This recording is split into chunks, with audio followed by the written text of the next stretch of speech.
Okay. Night at the Outpost. That song has been stuck in my head for the longest, and I don't know. It's a terrible song. Oh, hello, Anima. It is not dope music at all. It's a terrible song, but I just so happen to really, really like it. Hello, Paranormal Witch. Welcome. I am having some internet issues. I'm wondering if it's because of this Ethernet, but hopefully it's sorted out now. So I can only imagine it was going in and out and buffering. So sorry about that. But yeah, that is anyway. Yeah, so that's the song that I talked about. When did I mention it? Like sometime last week or whenever. And yeah, I just really like the song.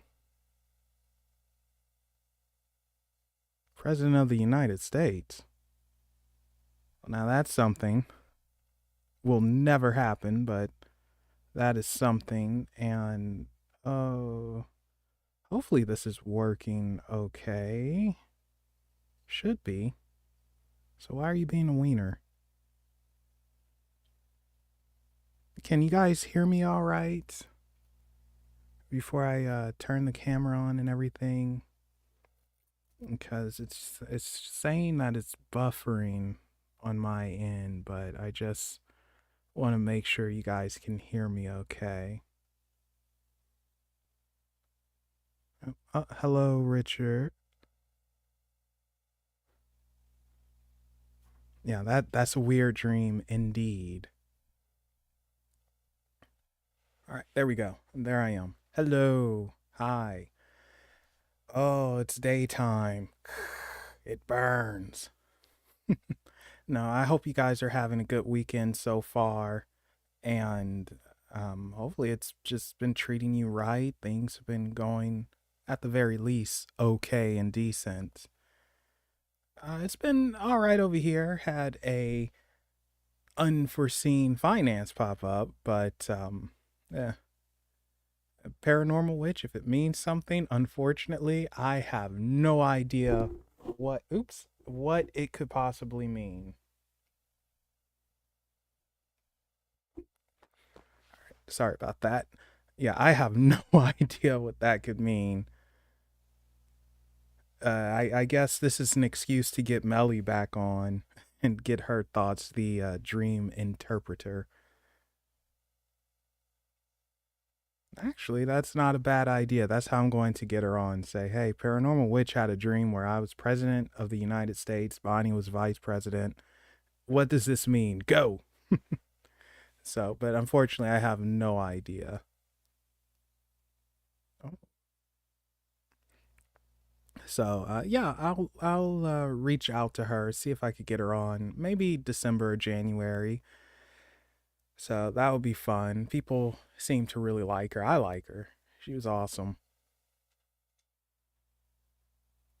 And you guys have to forgive me. Well, not forgive me, but if any very loud noise all of a sudden happens, that's the cat. She's very upset at me at the moment. So that's her.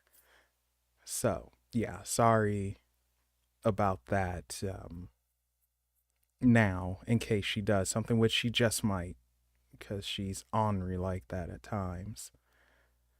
But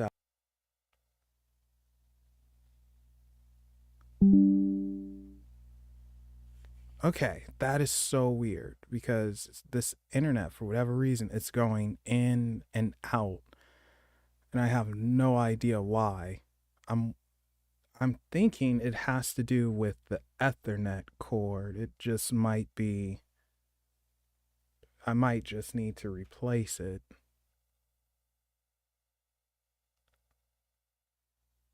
Maybe I should stop touching it as well now. That would be smart, wouldn't it? But it's bugging me. All right, I'm looking at something on the screen. You guys can't see it, but I just want to try and get this thing working right. All right, there we go. Are you working now? Yes. Okay. So sorry about that. Anyway, yeah, let's get the chatting.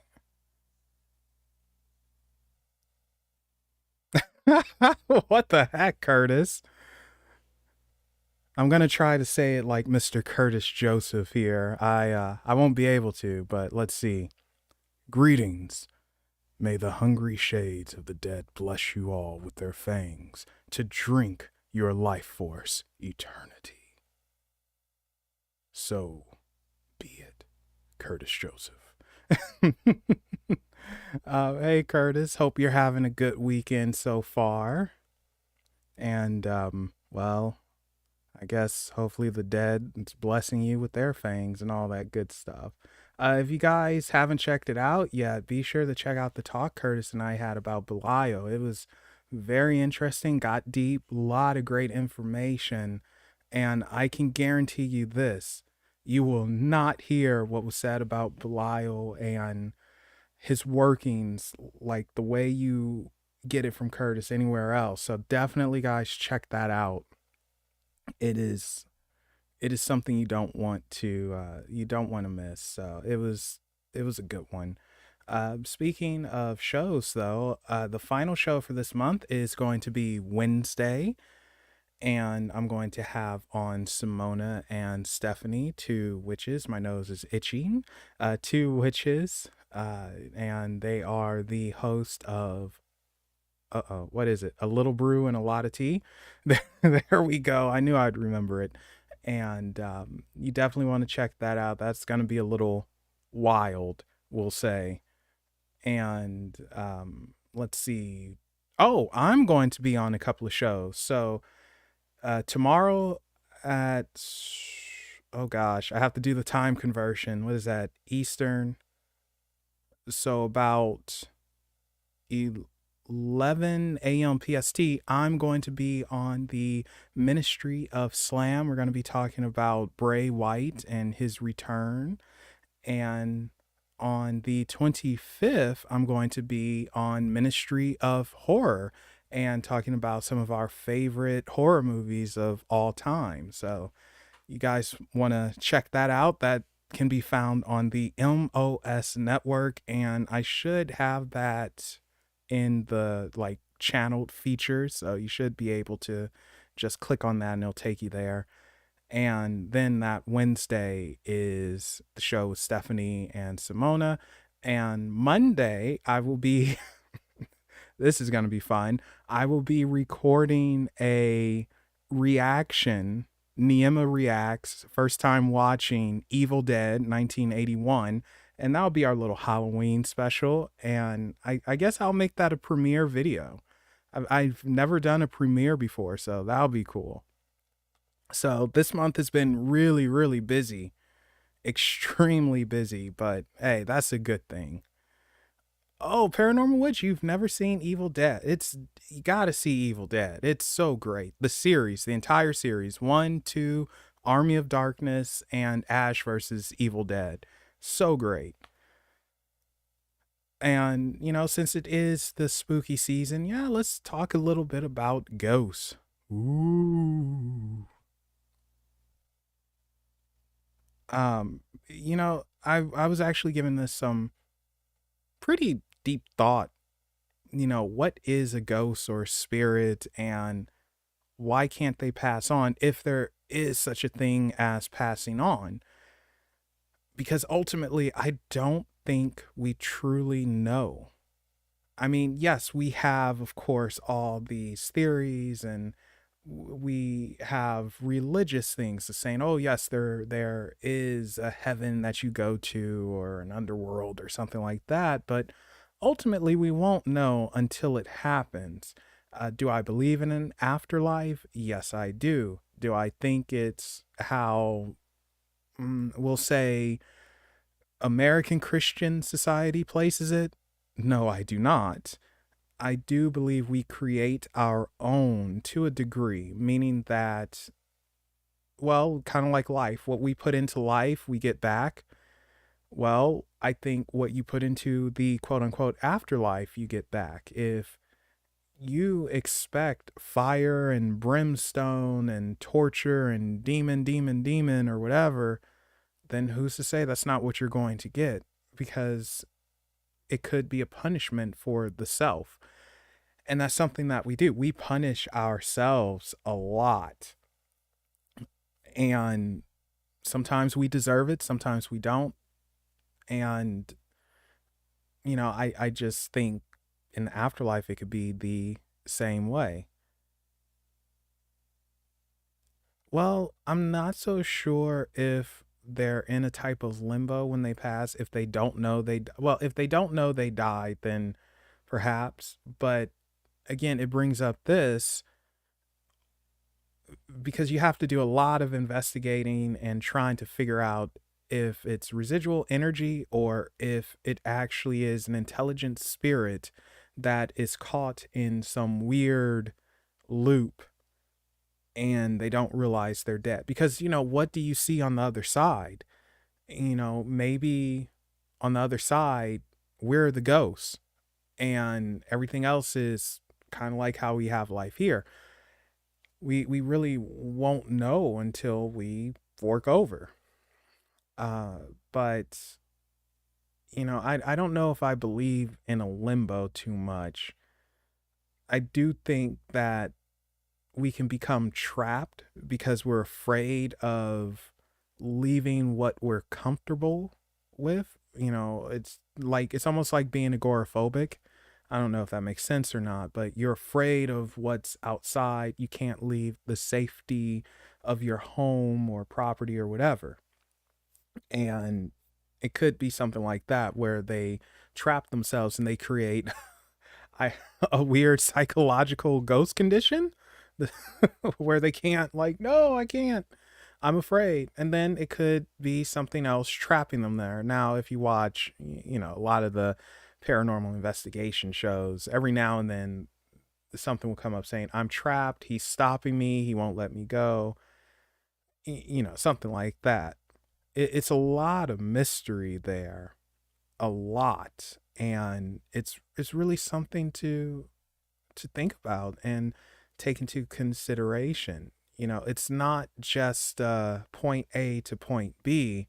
It's a point A with the side of B, C, D, and then throw in a number like, oh, hey, here's stop one, and we're gonna turn around and we got 3.14 here. It's a lot of mess to it. And for all we know, when we do investigate or try to get answers to know if there's something on the other side, we might be making things worse or throwing it off, whatever balance that is there. Oftentimes they they say that when you paranormal investigate, oh, hello, Noella. They say when you paranormal investigate, you have to do it a specific way. You have to follow certain rules in place as not to disturb whatever spirits are there. And people don't follow that. And usually the folks who own the buildings that are haunted or whatever, they know because the spirits aren't going to act right. They're going to be disgruntled and mess like that. And when that happens, it's like, God darn it. So, maybe we're throwing things off with our investigations, trying to find out and learn about stuff that we're ultimately not supposed to find out or learn about just yet. We're not at that point from a technological point of view and even a spiritual point of view because we don't know what we're messing with. Things seem simple on the surface, but it isn't. And I think sometimes people need to take a chill pill, stop, and really figure out what they're going into and definitely follow the rules of buildings that you're going to investigate. I don't know about now, but I know in the early days of Ghost Adventures, or GAC anyway, Zach, and probably mostly Zach, he had an issue with following the rules that the places they were investigating put forth, and they have not been invited back to quite a few places. And the reason was because their investigation style early on was really bad. I mean, the provocation, fine, provoke, I guess, if you want evidence, but there are consequences to that. And I don't know. I just don't think it's cool. How would you like it if someone came to your house and, you're kind of ignoring them? It's like you shouldn't be here, but whatever. Like someone's on your front yard in your front yard, and then they just start yelling and being a jerk and mess, and you're trying to be nice, but they're just edging it, and then you just lose it. Same thing. If I'm a ghost and someone comes to my house and they're just being a giant prick, I would not be happy. So yeah, the GAC, they they've been suspended, we'll say, from certain places. Oh, hello, get smart quick. Thank you. So yeah, just be careful when you ghost hunt and follow the rules. Darn it. How hard is that? And yeah, be respectful. Now, that's not to say all beings, entities, energies, whatever they are, you have to show respect to, because sometimes, you're a prick in life, you're a prick in death.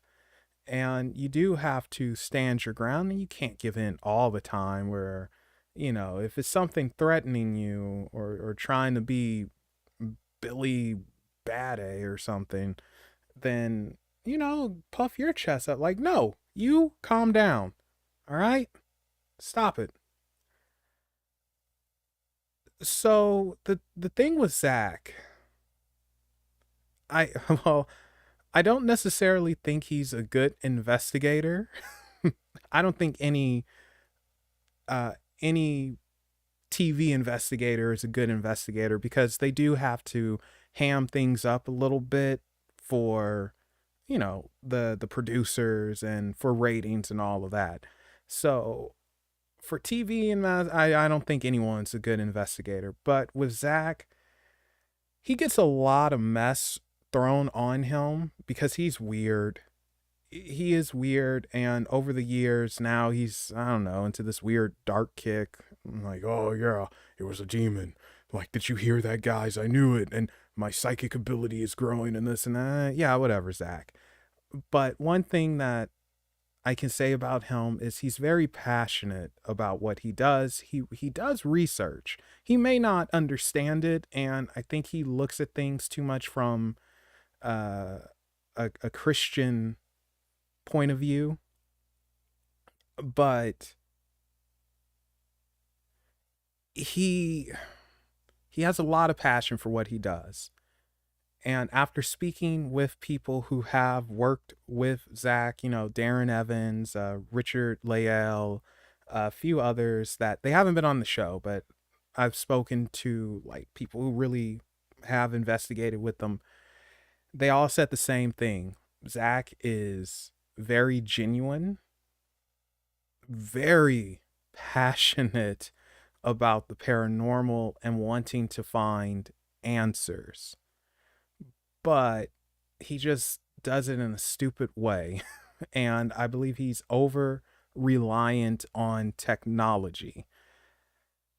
And I think he's too quick to say paranormal, paranormal, paranormal. I mean, I know every now and then they'll just say unexplained, which is smart, good way to cover yourself.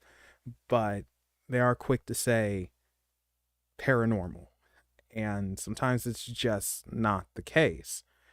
Is it scripted? No, it's not scripted. It is real, but like I said, they kind of ham it up a little bit.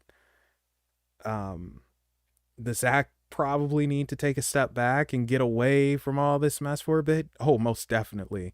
Dude is too deep into it to where now he has a fear of flying and driving, like, to places that are over 12 hours away from his museum and mess.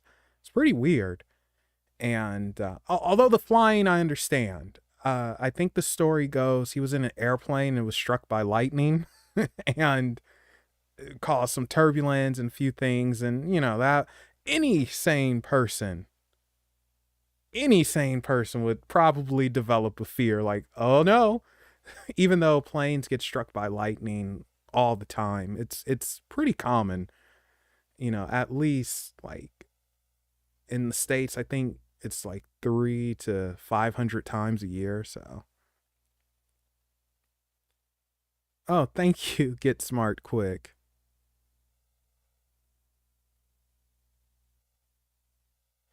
I would not want to be a ghost because I would have nothing to do. Uh, and if I were a ghost, I'd probably just be that prick who's just hovering around and just hanging out with you on the couch or something. It's like, hey, can you give me something to eat? I'm hungry. I'm hungry. I would not make a very good, well, or maybe I would make a very good ghost because I wouldn't do anything. I'd just be like, I'm kind of hungry. May I have something to eat, please? And just hang out. I wouldn't do any spooky stuff. I wouldn't turn the TV on or off. I wouldn't knock over a vase or mess with the electricity or anything like that.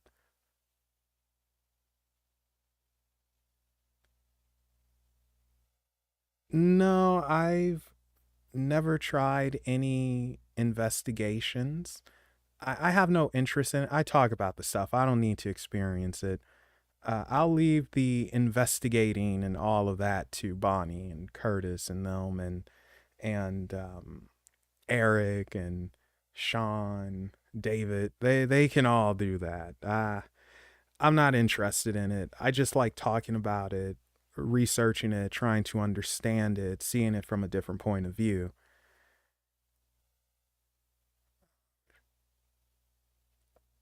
There is a location, and I can't remember what part of Texas it's in, but if you could like have someone watch the kids for a weekend, you can drive there or go with someone and you can investigate, go on a ghost tour.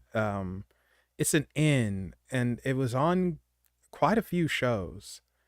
Paranormal Unexplained, I think it's called, or something like that. uh the Ghost Adventures. It was in It Feels Evil, terrible show, but it was on It Feels Evil. It's pretty popular and the name is escaping me and it's so annoying, but it's in Texas and I think Bonnie investigated there as well. And no, I'm not talking about Goatman's Bridge. I'm talking about an inn. It's a yeah, it's an inn and a woman owns it and yeah.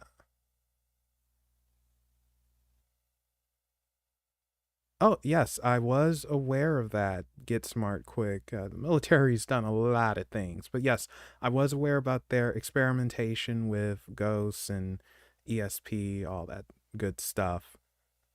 And then, of course, everyone knows the most famous CIA experimentation, MK Ultra, which I actually had someone on the show who claims that they were a part of MK Ultra. So we never did get into that on the show, but after hours, one day I'm going to record after hours. They were telling me about it, and it was like, oh, okay, well, that's freaky. So one day I'll definitely record some after hours stuff and just chop it up and upload it or something like that. Okay, sorry, checking something. Like now this is stable, so I'm thinking it was the Ethernet cord that was just being a prick. And yeah, I will try to remember the name, Paranormal Witch. When I do, I will send it to you because it's a popular place and yeah, it's an inn. I don't know if it is open to the public, for staying, I mean, but it's pretty interesting place. I actually called them out though in the review because what was it? If I'm remembering correctly, Oh, and I had to take down the reviews because Discovery Channel got very mad at me. Well, the parent company of Discovery, they got very mad because the reviews were pretty negative, and then I got PO'd, and yeah. But it was for It Feels Evil, and they were going to investigate the milk bar, and they said some weird lie like, yeah, you're going to be the first investigators in there. It's like, huh, that doesn't sound right, because I know I've seen other places that investigated there, and sure enough, yeah, Ryan Bull, I think that's his name, he investigated there, and then Ghost Adventures investigated there in that milk bar, whatever, milk barn, excuse me, and all that mess. It's like, what is this? Come on, come on, it's just ridiculous. I know it was hammed up for TV, but to blatantly say a lie like that, like, come on, guys, don't do that. So maybe the woman actually did forget that other people investigated there, because to be fair to her, it was about 5 to 7 years later. So maybe that's what happened. I'm trying to be nice to her because she seems like a nice person, but I do know that from speaking to other people who investigated there, what It Feels Evil was claiming is not the case. There are no demons there. There's no real evil entity or nothing like that. So it's like, what the heck is wrong with you people? So that's the problem with television shows, especially reality shows. They ham it up.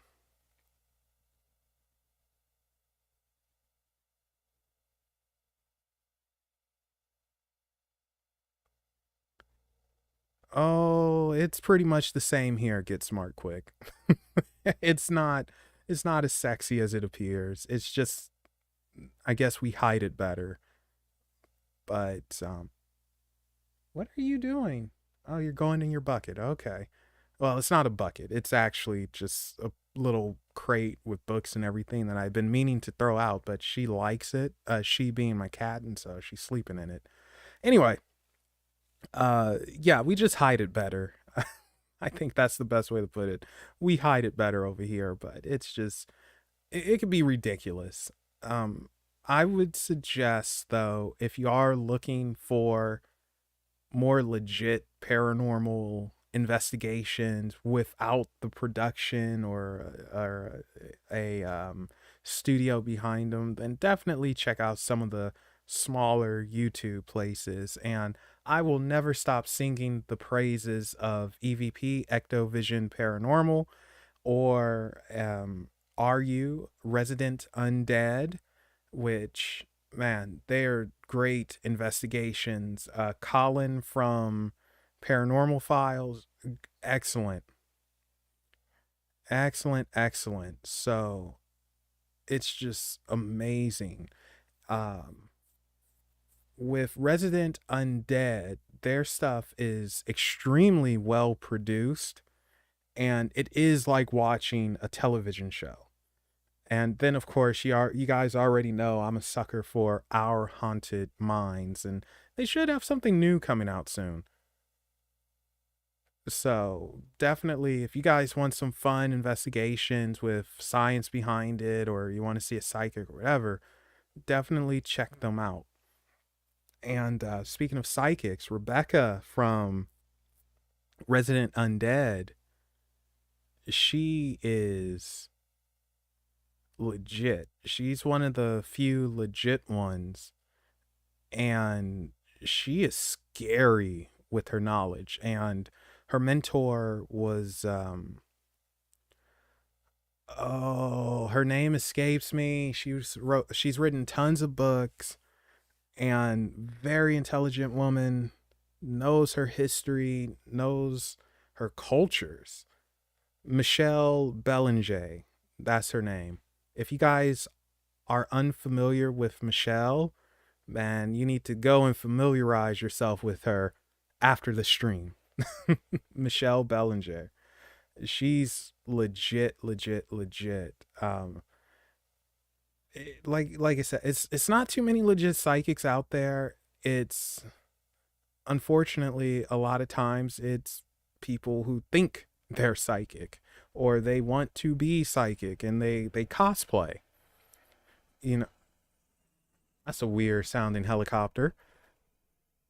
Give me a second because she has one of those weird names where it's like it doesn't sound how it's spelled.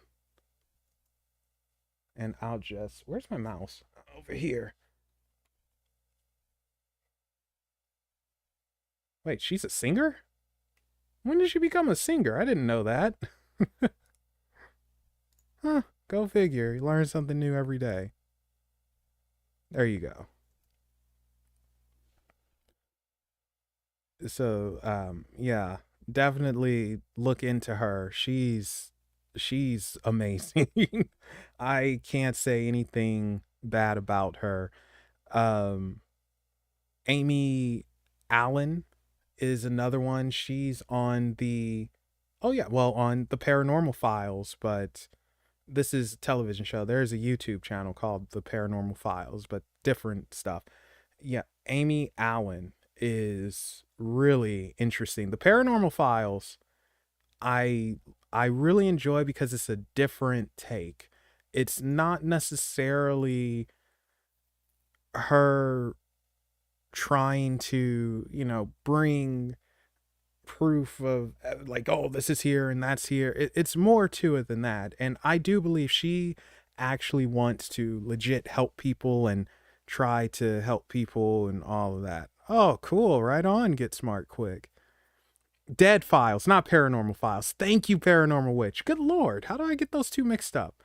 Idiot Melvin. Anyway, Amy Allen is legit, man. And Dead Files is really good. She's partner up with Steve. I can't pronounce his last name. The guy is a former cop, and he was a skeptic. I think he's still skeptical to a degree, which is a good thing. That's always a good thing. And he goes in, talks to the family, gets information, cross references it with the library or archives and all that stuff.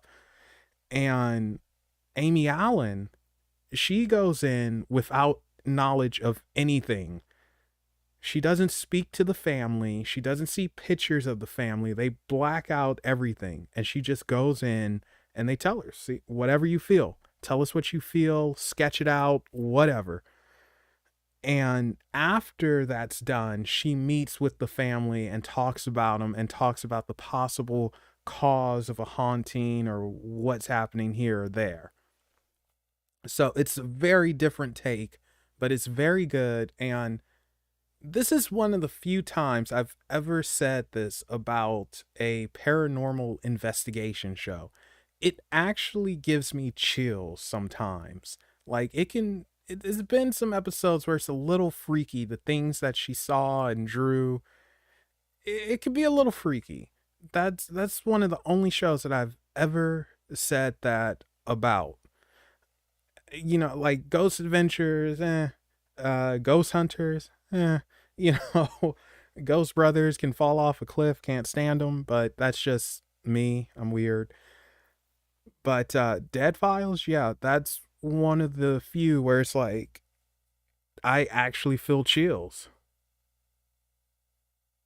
It was very interesting. However, I do think she needs to brush up on her information about aliens and all that. Now, that's something that I find very funny. A lot of people involved in the paranormal community don't like aliens. They're definitely afraid of aliens for whatever reason. And I guess it's because it's so unknown and so different.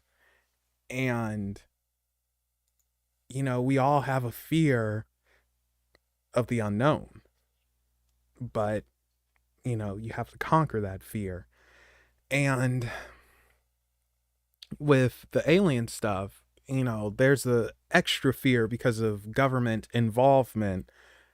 And I actually have a rule where I will only talk about ET stuff for so long and for so far.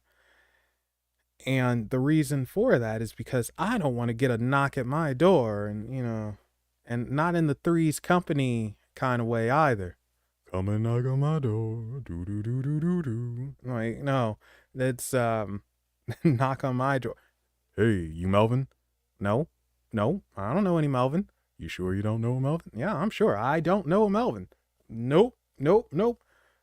Because if you did know a Melvin, we'd have to have a little talk. No talk is necessary because I don't know a Melvin and I am most certainly not him. Well, I'm happy we have this understanding because that Melvin needs to stop talking about a certain thing or certain things might happen to him. Pass along that message to this Melvin you claim not to be and you claim not to know. You got it, Chief. Man, like I don't want that to happen.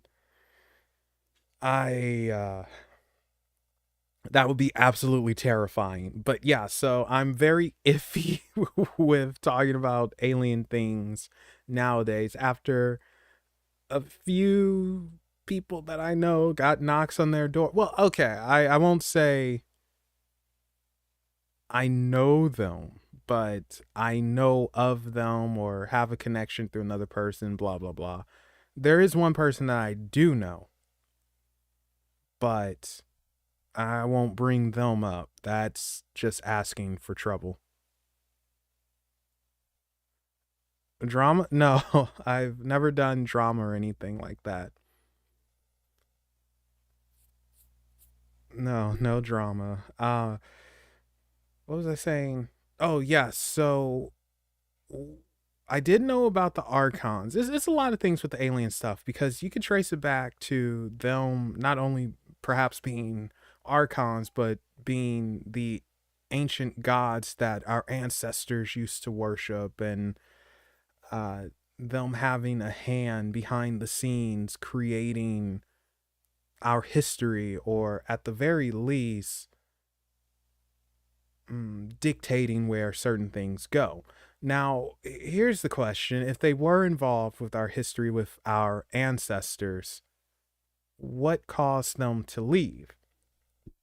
It's one of those weird questions. And the other thing is because this is a popular one with, now you see, where's Harley Quinn?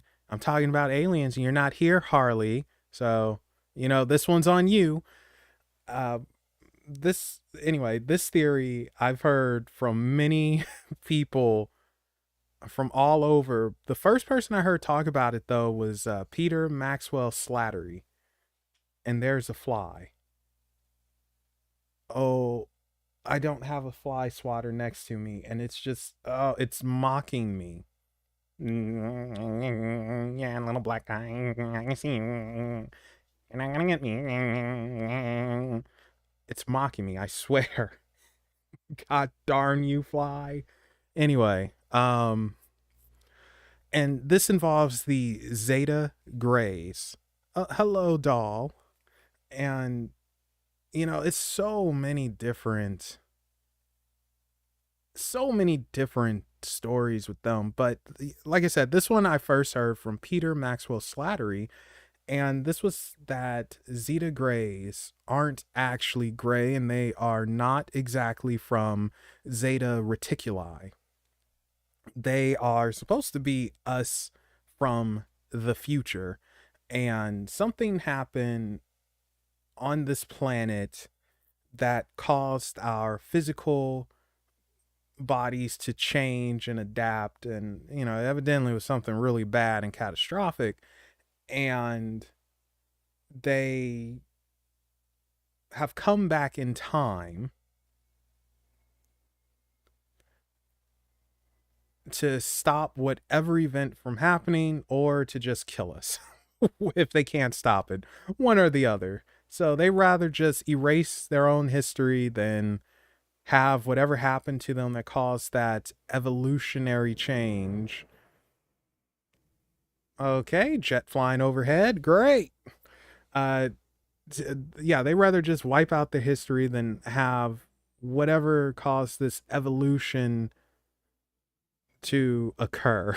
So that's just one thing I've heard from Peter Maxwell Slattery involving Zeta Grays. And then um, one of the most popular stories with Betty and Barney Hill. And this took place, what, back in the 60s, 50s or 60s. You have to forgive me for the dates. It's been a while since I talked about this stuff. But with them, they met Grays. Now, it's a few explanations that was thrown out there. I'll get to those in a second. But it's a little bit of confusion here for me because at one point, I believe it said that they were from Zeta Reticuli and they gave them a star map. And apparently it shows Zeta Reticuli, and one of the Greys wanted to give Betty something else as proof to remember the encounter or whatever, but his superior said, "No, what are you doing?" You know, if you guys get that reference, that, then you're awesome. But yeah, he took it back. But according to them, they were Zeta Grays, but the the eyes and all that weren't real.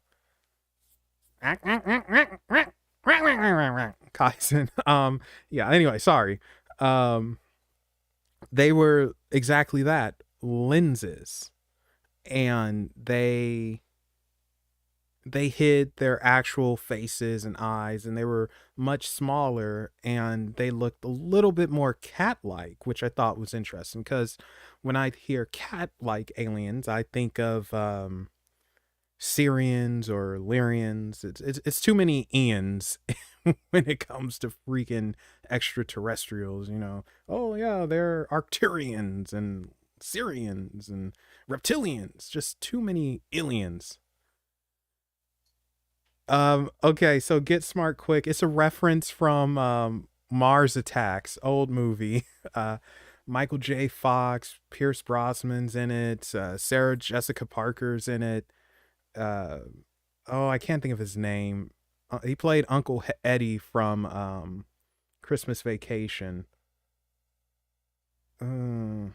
His brother's a very serious actor. Whatever. It's not important. Um, yeah, so Jack Nicholson's in it. But anyway, yeah, Mars Attacks is the reference. Kaizen knew it right away. I love that movie.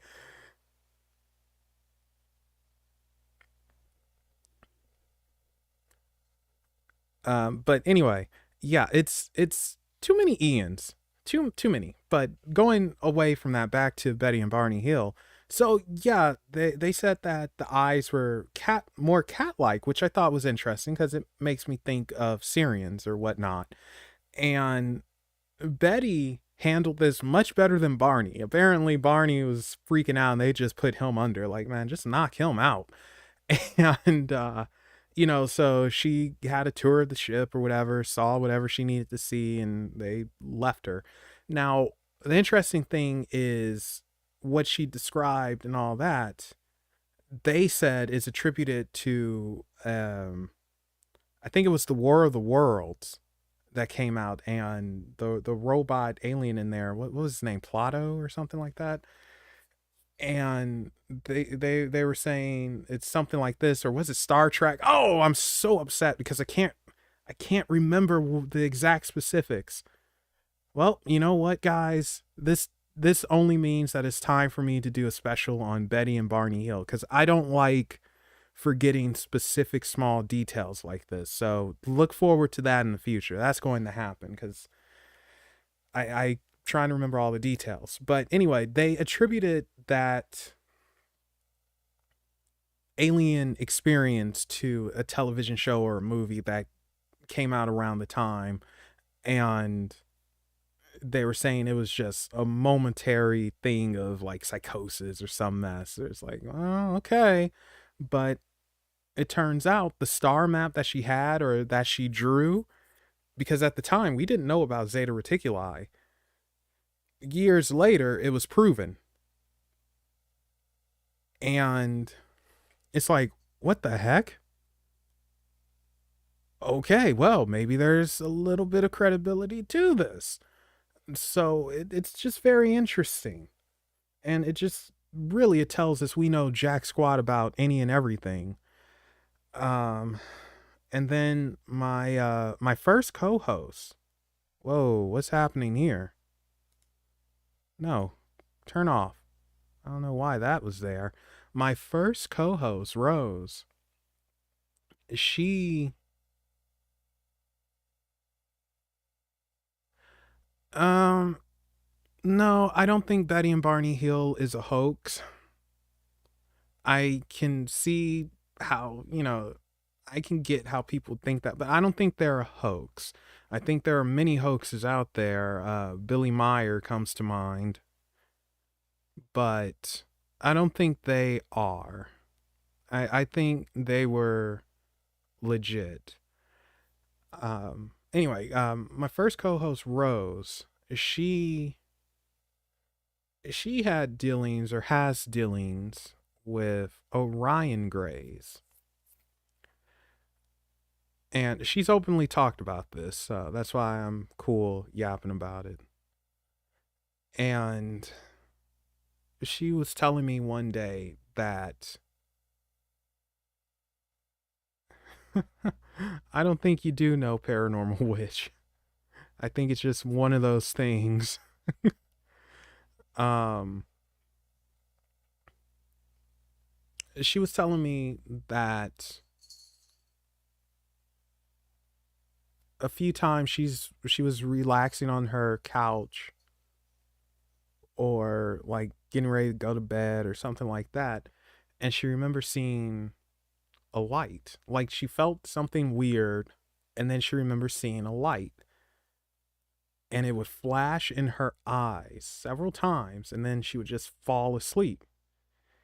And one time she woke up and she remembers seeing a head, and she reached out and touched it, and she told me it felt like dolphin skin, and then she passed right back out.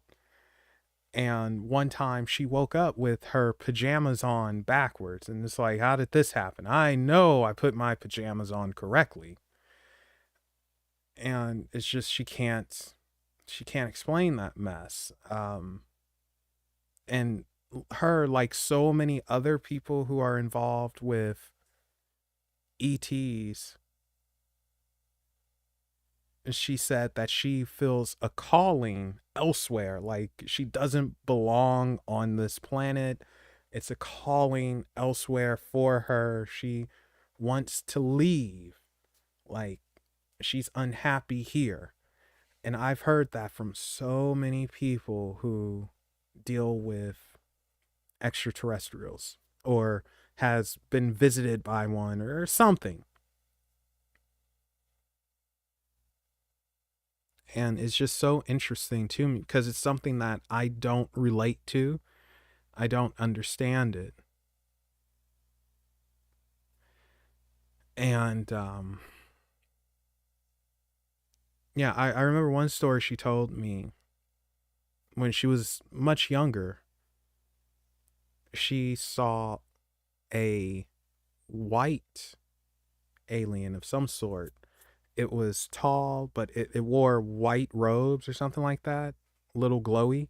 A little glowy. That sounds weird, but it was like glowing a little bit. It emulated some type of light, and it touched the wall and it left. And she thought it was a dream or whatever. And she wakes up and she sees this handprint that was left. And I believe her parents saw it as well. And it's like, okay, we can't explain this. What the heck? This isn't my hand. It doesn't even have 5 fingers. What's going on here? It's just very interesting.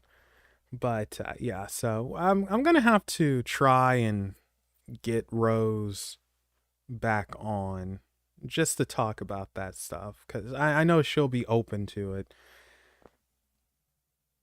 And I think being abducted is not rare. I believe that it's actually probably more accepted because more people are speaking about the possibilities of extraterrestrial life being out there. And I think numbers are showing that these things are going up and not down per se. Now, as far as crop circles and cow mutilation, well, I don't know about the cow mutilation. It could be El Chupacabra for all I know. But with crop circles, that can go both ways. Like I know how crop circles are made, and it's actually a really cool process. So I'm skeptical with crop circles, but who knows? Maybe one of them is real, but I think they still happen. We just don't necessarily hear about it because it's just got used to it, I guess. 1 second, guys. I want to plug this in. And I have to thank you all once again. Wait, where's the hole? That's what he said? Well, that's what I said. So, yeah, where is the hole? There we go. It's in. I have to thank you guys once again because I'm using the new laptop and it's just running flawlessly. And this is all thanks to you guys, man. Like, thank you so much. This would not have been possible without you. Thank you so much. What?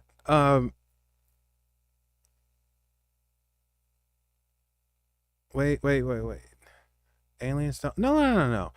I think one or two crop circles might be alien, but I think majority of them are man-made. I'm familiar with how crop circles are made. It's a really cool process, and the intricate detail is amazing. But it's just there. Let's put it this way: there are better ways to communicate a message than a crop circle, especially in this day and age. So I don't necessarily think aliens are making them. Maybe one or two or something. And as far as the geomancy, um, I don't know if it would be. I don't know if it would be ET necessarily. I actually think that would be better for communicating with spirit of some sort. And that would be an interesting experiment. Like I said, I think there are better ways to communicate with things beyond this world. But geomancy, I think, would be better for communicating with like spirit of some sort. Like, and when I say spirit, I'm talking about some ancient deities that we probably should not be messing with. Something that'll be an Indiana Jones or something. What's the most attractive ET race in my opinion? Well, I don't know, doll, because I have not seen any of them. Or if I have, I certainly don't remember. So I can't answer that question. I can tell you what other people have said, but coming from myself, I can't answer that because I have no idea because I haven't met them. But I've heard many people say like the Nordic ones, like Pleiadians, are really hot. Well, you just said it. Pleiadians are just whoa. But I've also heard, and this one is coming from a good friend of mine. He's passed away now. He said that an elder Orion Gray was beautiful. Like it was something about her that was just wow. Uh, Although interestingly enough, I have never once heard someone say Arcturians are beautiful. I've heard them say that they feel it. They're very peaceful, and they're they're you get that feeling of love and all that stuff, which I always question that, like, no, don't hit me with that. Like, yes, feel the love, man. Like, no, no, no, no, no, don't do that. Don't put that fake mess in my head. But I never really heard anyone say, yeah, Arcturians are drop dead gorgeous. But I have heard Pleiadians and Syrians, sometimes Syrians. I guess people have cat fetishes, and yeah, but that's about it. Like, I don't know, I can't really tell you, but yeah, my friend, he did say that that Elder Gray was just, it was something about her that was just beautiful and lovely, just like wow. But I guess that goes deeper than what you're actually asking. That makes you wonder. Uh, Now reptilians are interesting because they are so misunderstood. They're made to be the bad guy, and I don't think that's cool because it can go into a talk of good and evil and what is good, what is evil. One person's evil is another person's good, blah blah blah. To put it simple, I'll just use the example I always use. One nation's hero is another nation's biggest villain. So, good, evil is all about how we perceive it and what side we're on. But, yeah, reptilians, though, unfortunately, are made out to be the big bad. That's not saying that, they're not capable of bad things, or saying that they're all really peachy and cheery and all that. They're probably not, but there is a misunderstanding with them.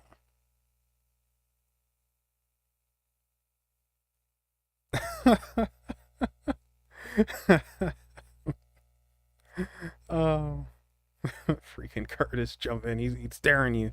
All right, so Curtis is a little bit behind, but anyway, have I ever tried to contact aliens with my pendulum? Wait. Did you hear about the fake alien invasion? I probably did hear about that doll, but I can't remember it. But I want to say I've heard about. I probably saw it, but glossed over it. Um, Anal probing. I don't know. I can't explain. Okay, actually, from a logical point of view, because it only seems like it's the males that get anally probed for some reason. From a logical point of view, I think it might have to do with checking the prostate. That's the only thing I can come up with. And saying that, when I was deep into the alien thing and speaking to various people and all that, I will say out of 10, only two of them said that they were anally probed. And, but it's a small sample size. It's like, oh, well, it doesn't prove anything, but just giving you an idea. But from a logical point of view, we could see it as checking the prostate, but I don't actually think that's ET that does that. I think that's government. I honestly think that is government doing that and creating a little bit of fear and panic and all of that mess. I don't think it's extraterrestrial unless it's just, if it is, I don't know, they're examining the body and checking the prostate. Okay, so now to Paranormal Witch. Have you ever tried to contact aliens with your pendulum before? So there's a story there with that, actually. I won't say, yeah, I won't go into great detail, but I will say that while doing some pendulum work and speaking to someone, two ETs did come through. One said that they were a gray alien, and the other said that they were Arcturian. And I remember seeing, and this is how I knew something was up, because mess doesn't happen to me, it happens around me. But I remember seeing a very, very, very, very tiny, almost like the size of glitter. Well, shoot, that's the best way of putting it. Like one little thing of a sparkle of glitter, just one little flake. And it popped up on my laptop, my old laptop, and then it just disappeared. I was like, what the heck was that? While I was doing this pendulum work, I was like, whoa. And it felt different. Like the energy around me, the area around me, it felt weird. Like not in a bad way, but just different. And I was like, wait a second, something else just popped up in here. This isn't what was here before. And I asked, like, wait, what are you? You're not angel, you're not a demon, you're not human, you're not this. Are you alien? Yes. Really? Yes. Oh, there you are, Harley. You see, you missed all the alien talk, man. I was on it, but you weren't here. Um, then I went through the different names of species of aliens that I'm familiar with. Oh yes, and I do recall Howard the Duck. And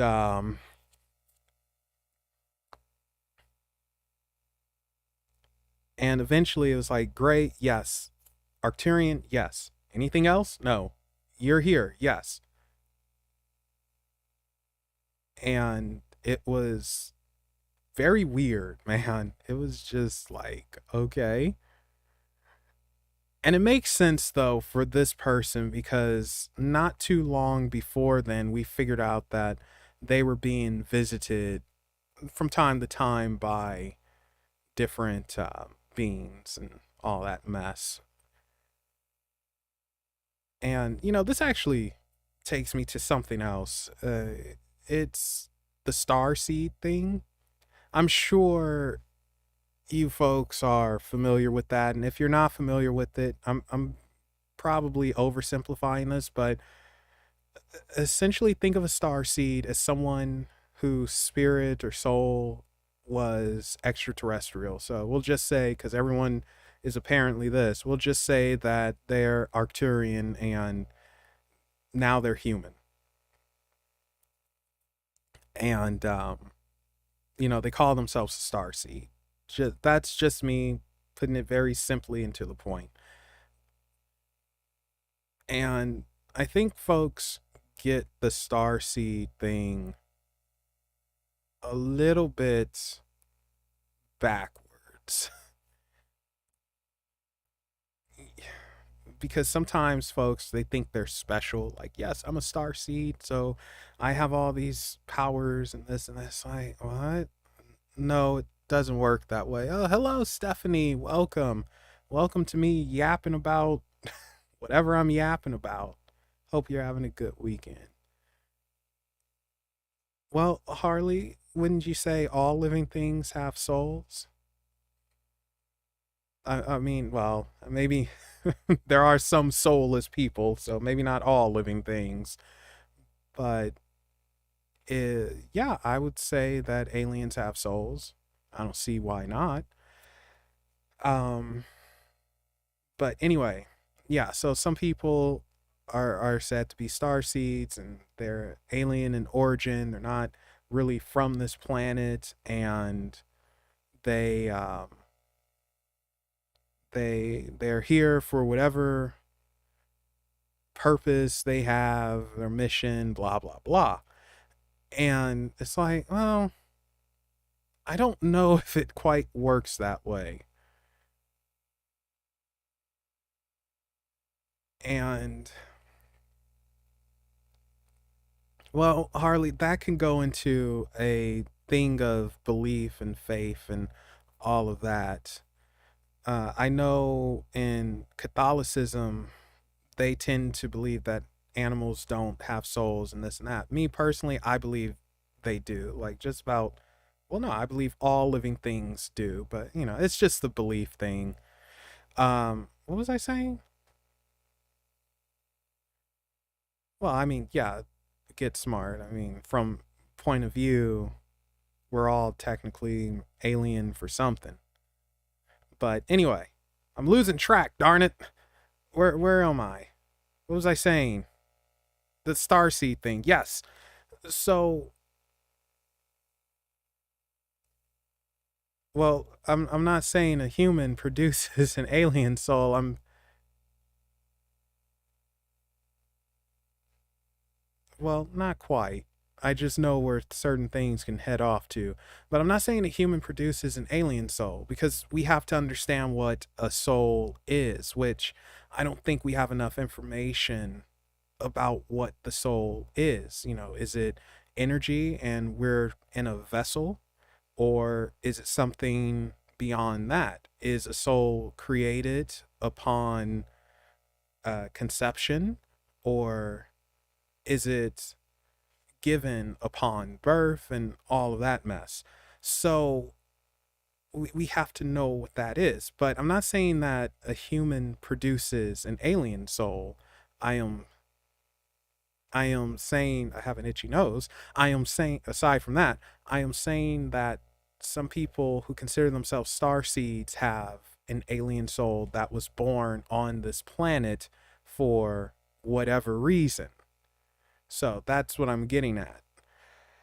Now, do I know if they're actually star seeds, or their soul wasn't created here and they're actually from I don't know, Artemis 7? I have no idea.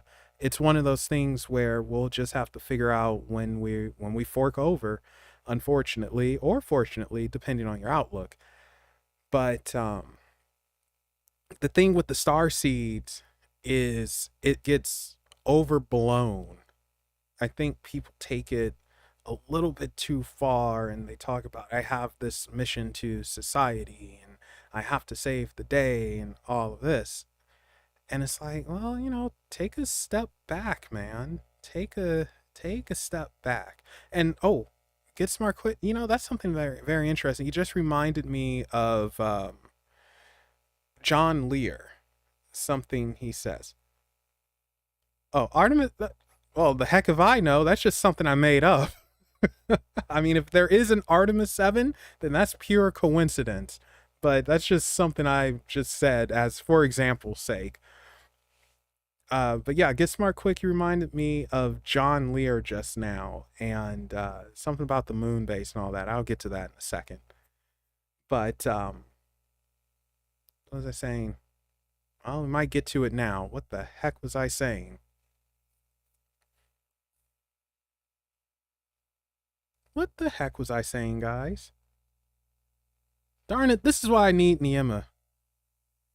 And she's probably sunbathing or something. No, actually, she's moving. I won't do that because she might hear this and say, "What do you mean I was sunbathing? What are you trying to say?" So I don't need that. But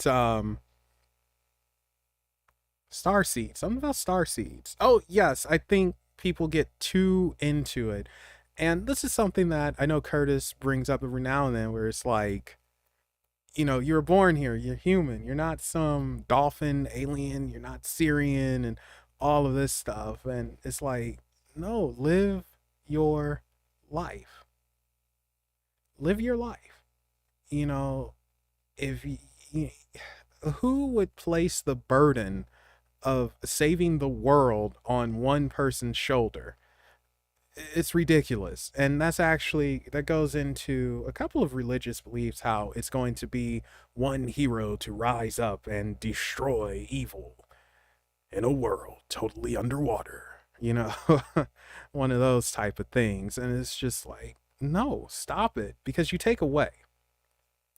And we do take away when we get so focused on this one thing because it makes us feel special and this and that. It's like, no, just stop. Because how many star seeds or people who claim they're star seeds are actually visited and this and that? It's We get too caught up in that. We get too caught up in it, and we need to stop it and live our life. If you're gonna save the world or the universe or whatever, then it'll happen. I don't know how, I don't know why, but just focus on you right now. Enjoy the limited life that you have and don't worry about mess that's outside of your control. You know, if you're in charge of the nukes and it's like, okay, oops, sorry, hit the mic. Sorry. If you're in charge of the nukes and it's like, man, I could hit this and destroy everything, or I cannot hit it and save everyone, then maybe I better not hit it. You know, something like that. Uh,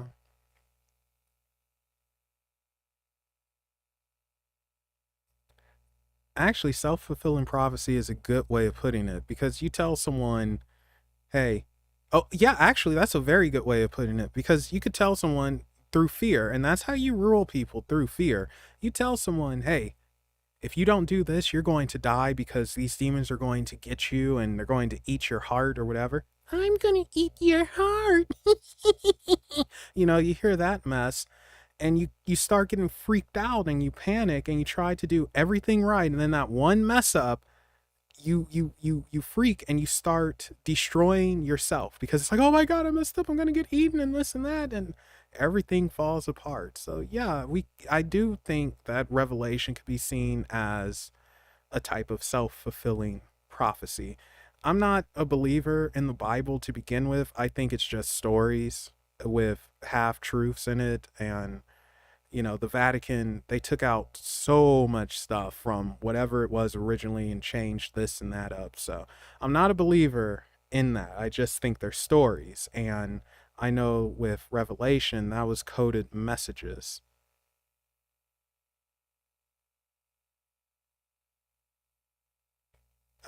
Anyway, I know that was coded messages with freaking cat hair with the Israelites when they were getting um,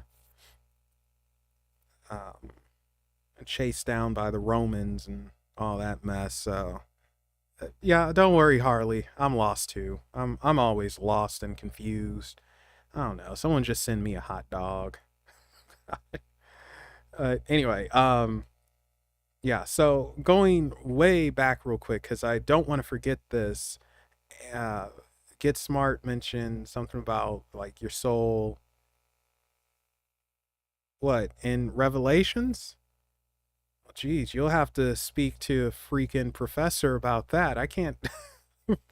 Like it's all throughout, like the numbers talking about the beast, the trumpets being blown, the angels arriving, the red dragon. Those are all coded messages. Yeah, those are all coded messages. As far as their meaning, you'd have to speak to uh, uh, theologians about that. Oh, hello, Afro. Wait, excuse me. I got to do it right. Afro Samurai. Oh man, that's going to get old so quick if it hasn't already, but I don't care because I like it and I can't help but think of Afro Samurai. Um you guys, I will be right back. I want to get some water real quick. So hopefully that's okay. And then when I come back, I'll talk about this John Lear thing that I keep getting sidetracked on. So, I'll be right back.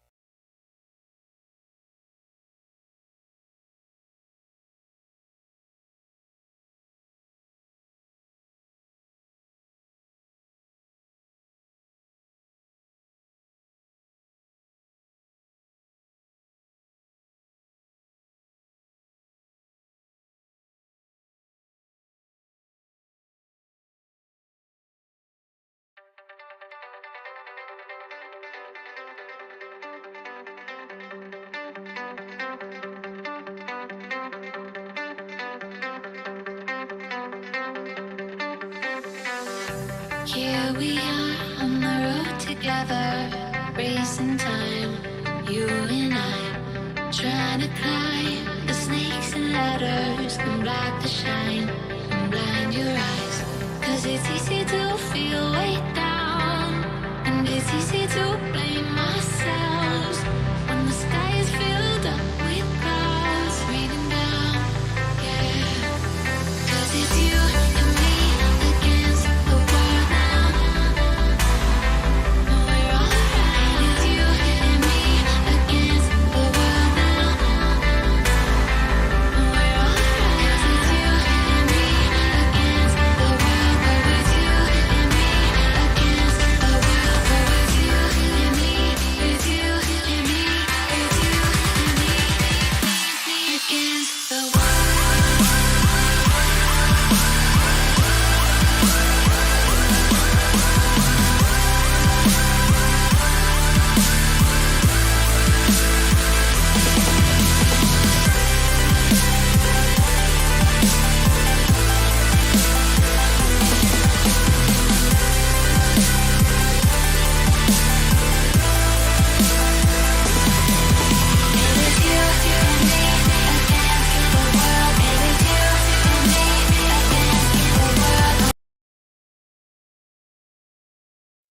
Okay, I'm back.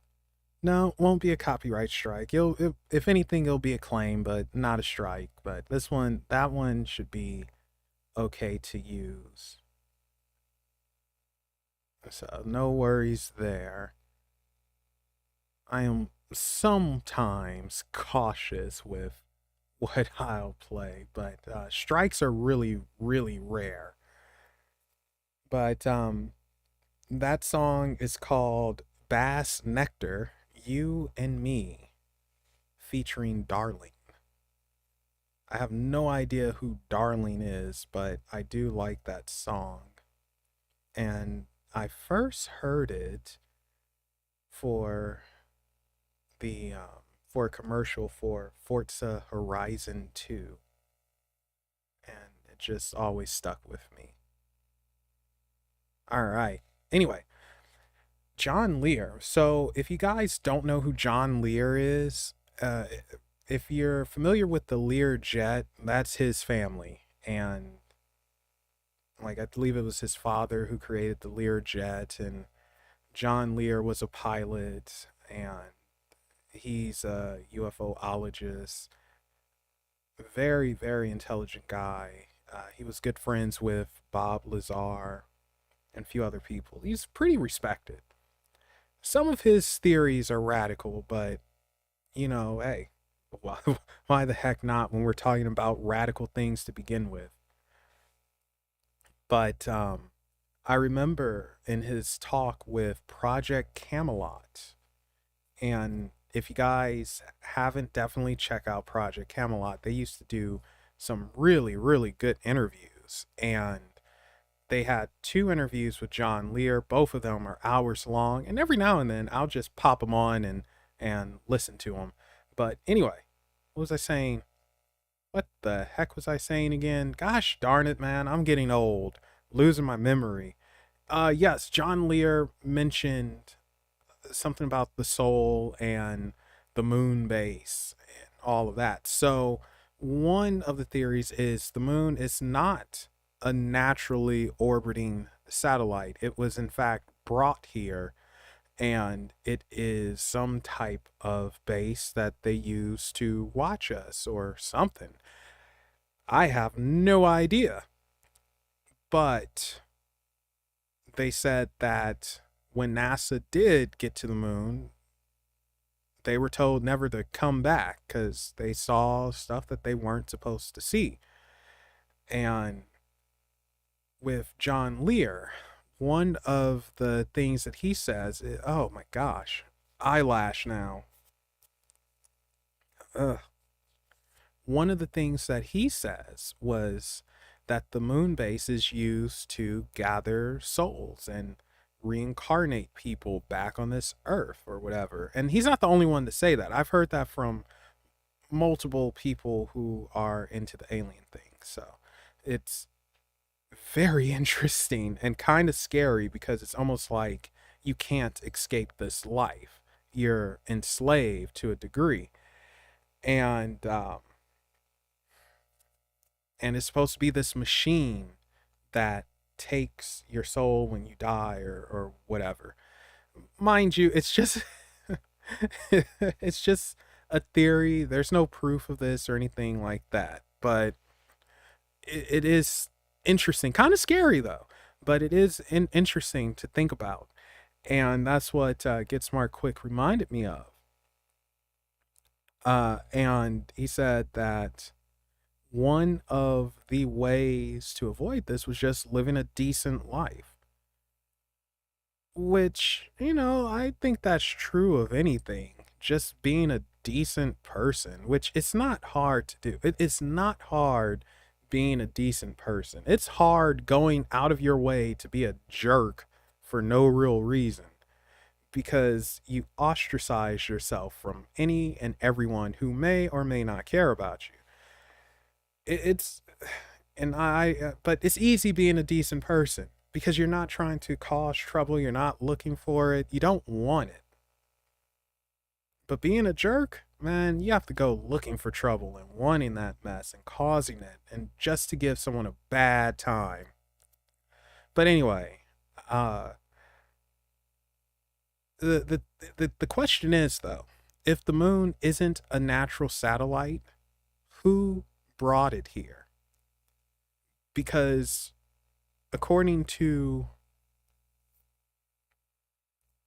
according to John Lear, it wasn't the Greys. It was something else. And if we go deeper into this, they say that Arcturians are the ones who created this galaxy. They're the architects of this galaxy. And they may not be involved in the day-to-day activities, but they're the ones that were the architects. They created it allegedly. I don't know if that's true or not, but they're supposed to be the oldest beings in this galaxy. Keyword I'm using is this galaxy because there are tons of galaxies out there. And and yeah, I don't know, like, who or what would create some type of soul sucking moon base and bring it here specifically for that reasons. Like, what would do that? So anyway, according to John Lear, it wasn't the Greys, it was someone else. And from what I understand, sometimes they work with government. And that's the other thing. Now, this is something that's interesting too. And I've heard this from multiple people, one such person being a very, very, very close good friend of mine. And this has to do with who's chosen for hybridization. So sometimes there's confusion on star seeds versus hybrids. So to put it simply, Starseed is a human, but allegedly the human vessel houses an alien soul, or rather, the soul is alien from origin. I should say that, and it's living a human experience for whatever reason. A hybrid is a soul that was supposed to be born from. Oh my god, why is my nose so itchy? I'm so sorry, guys. That's disgusting. Anyway, a hybrid is supposed to be that of someone born here, their soul is from here, whatever. Although star seeds can be hybrids, and their DNA is spliced in some way. Like, they have a little alien DNA in them. And when I say alien DNA, I'm not talking about like, oh, you're 50% alien. You're going to be like Spider-Man or something like that. No. When I say alien DNA, I mean like 0.00001%.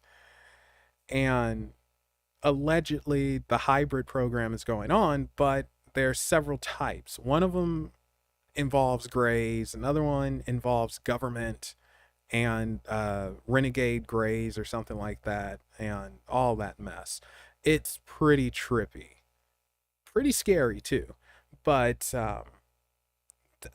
people are sometimes chosen because of their bloodline. So apparently, your ancestors made a deal with whatever ETs, and they basically sold their bloodline down the river and said that in return for you having power or getting control over whatever, then later on down the line, we're going to take an ancestor of yours and do whatever we want with them. Like, they're essentially ours.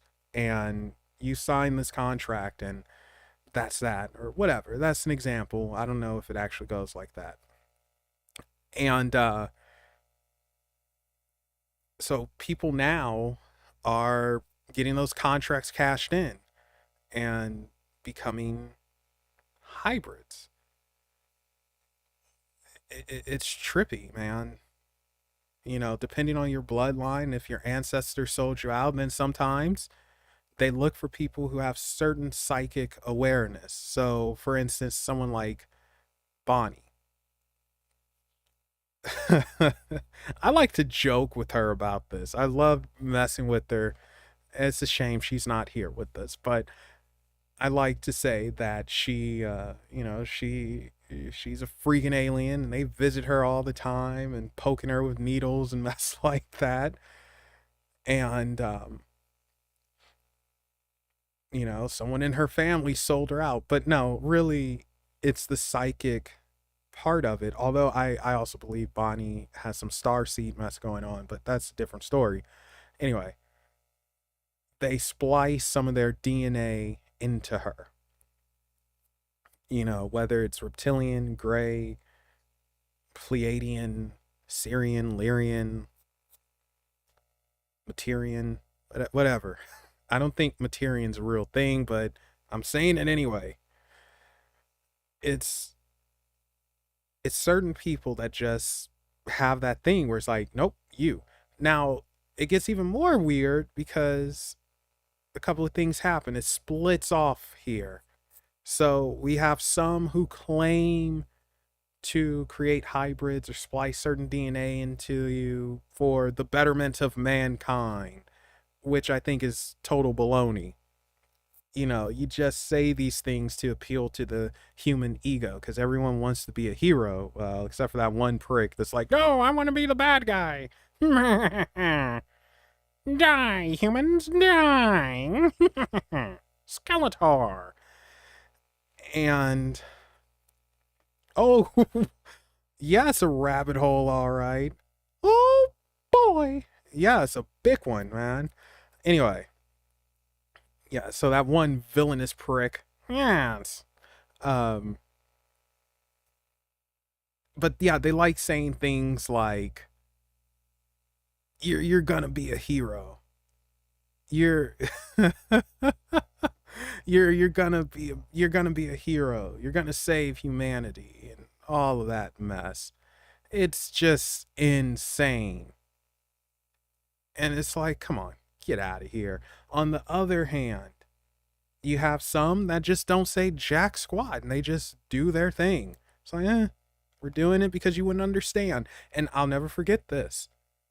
I'll never forget this example. Great example. Because another friend of mine was taken.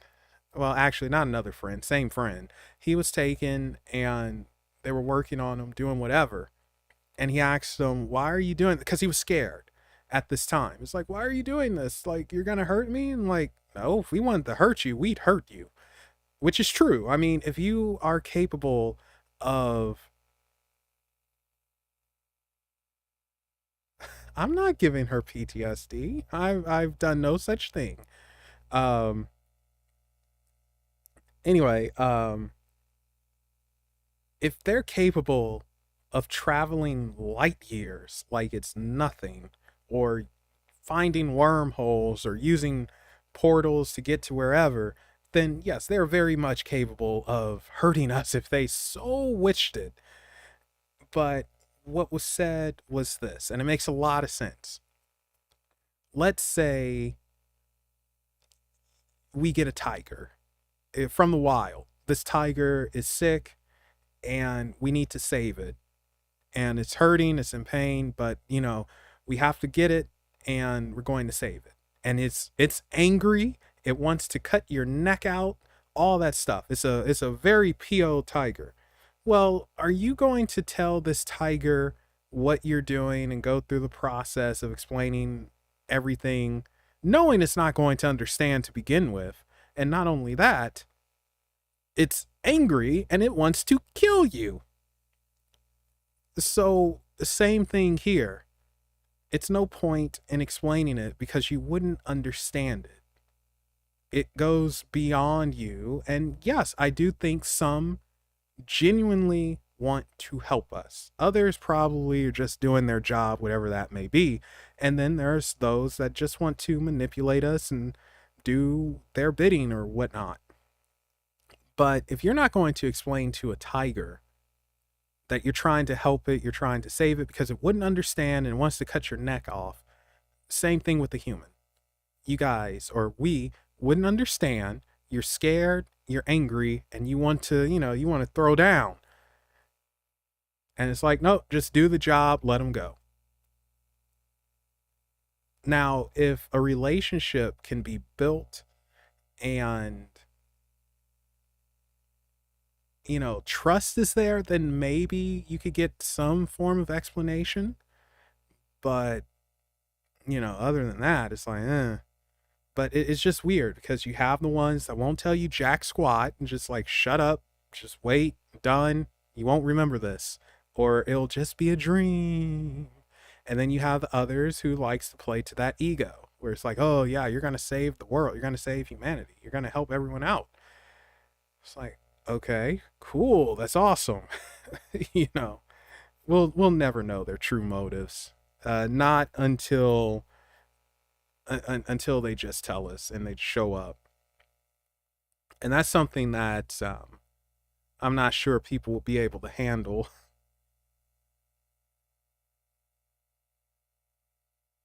Could you imagine just a UFO, or excuse me, a UAP, because they say UAP sounds more professional, showing up over the Statue of Liberty, or near the Eiffel Tower or something, or by Mount Fuji, like iconic places where millions of people, they view it every day. Man, that would be crazy. But it also changes everything we know about history and what we think is out there. Yes, it will cause a mass amount of panic. It also shuts down just about every single religion in the world. It's it would indeed be life changing, life altering. And then of course we try to nuke them. So, yeah. it would be something. I don't think it's going to happen in my lifetime. Like, I very much doubt that a UFO or a giant mothership is going to fly by the Statue of Liberty or the Hollywood sign or something. But I do think we're probably closer than we have been. And I do think people are becoming, albeit slowly, more accepting of the possibilities of extraterrestrials being out there. But the problem is we have to break through our own fear, our own issues, because this is something that is brought up a lot, and that's aliens are actually demons and they want to eat us or drink our blood or something. That's a very common thing that I've come across, and it's like, well, can't argue it because I really don't know. I don't think they are, but it's a little much, I guess. Because like now we're gonna get into some demon talk. We're going all over the place here, aren't we? Because we have to look at the origins of demons, daemons, diamonds, whatever you want to call them, and we have to look at the corruption of them.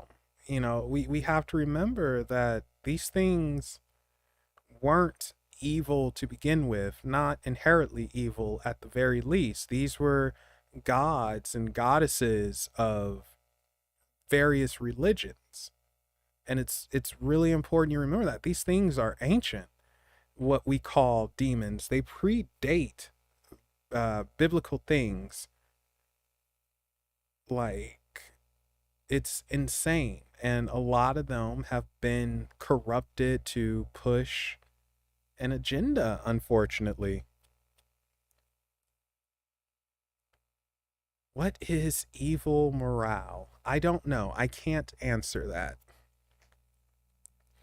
I have absolutely no idea, because it's different for everyone. You know, that's I don't think that's something that can really be answered, because it's just so different for everyone. Like, as a group, we'll say, hey, killing a dog is evil, it's a helpless animal.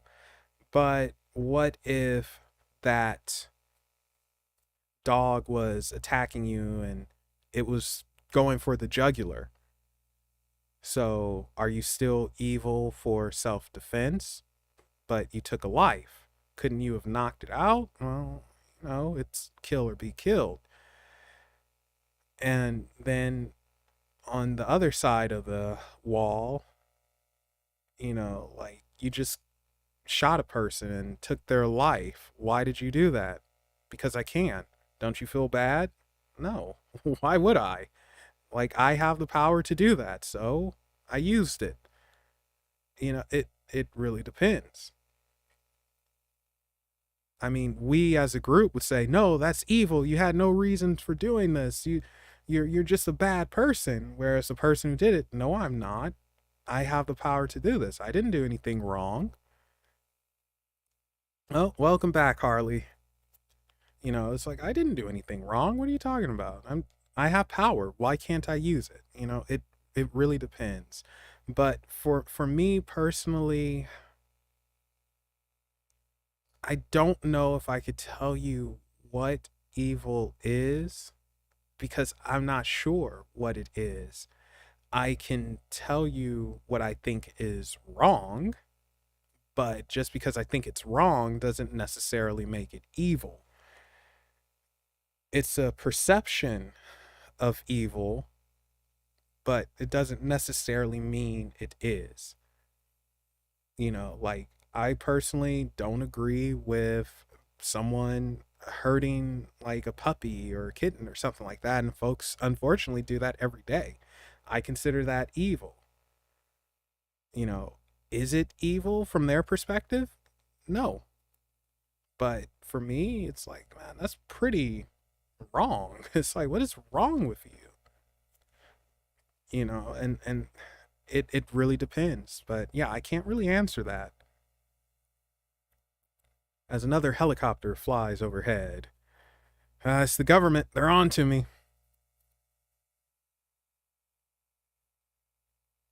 Yeah, no problem, Paranormal Witch.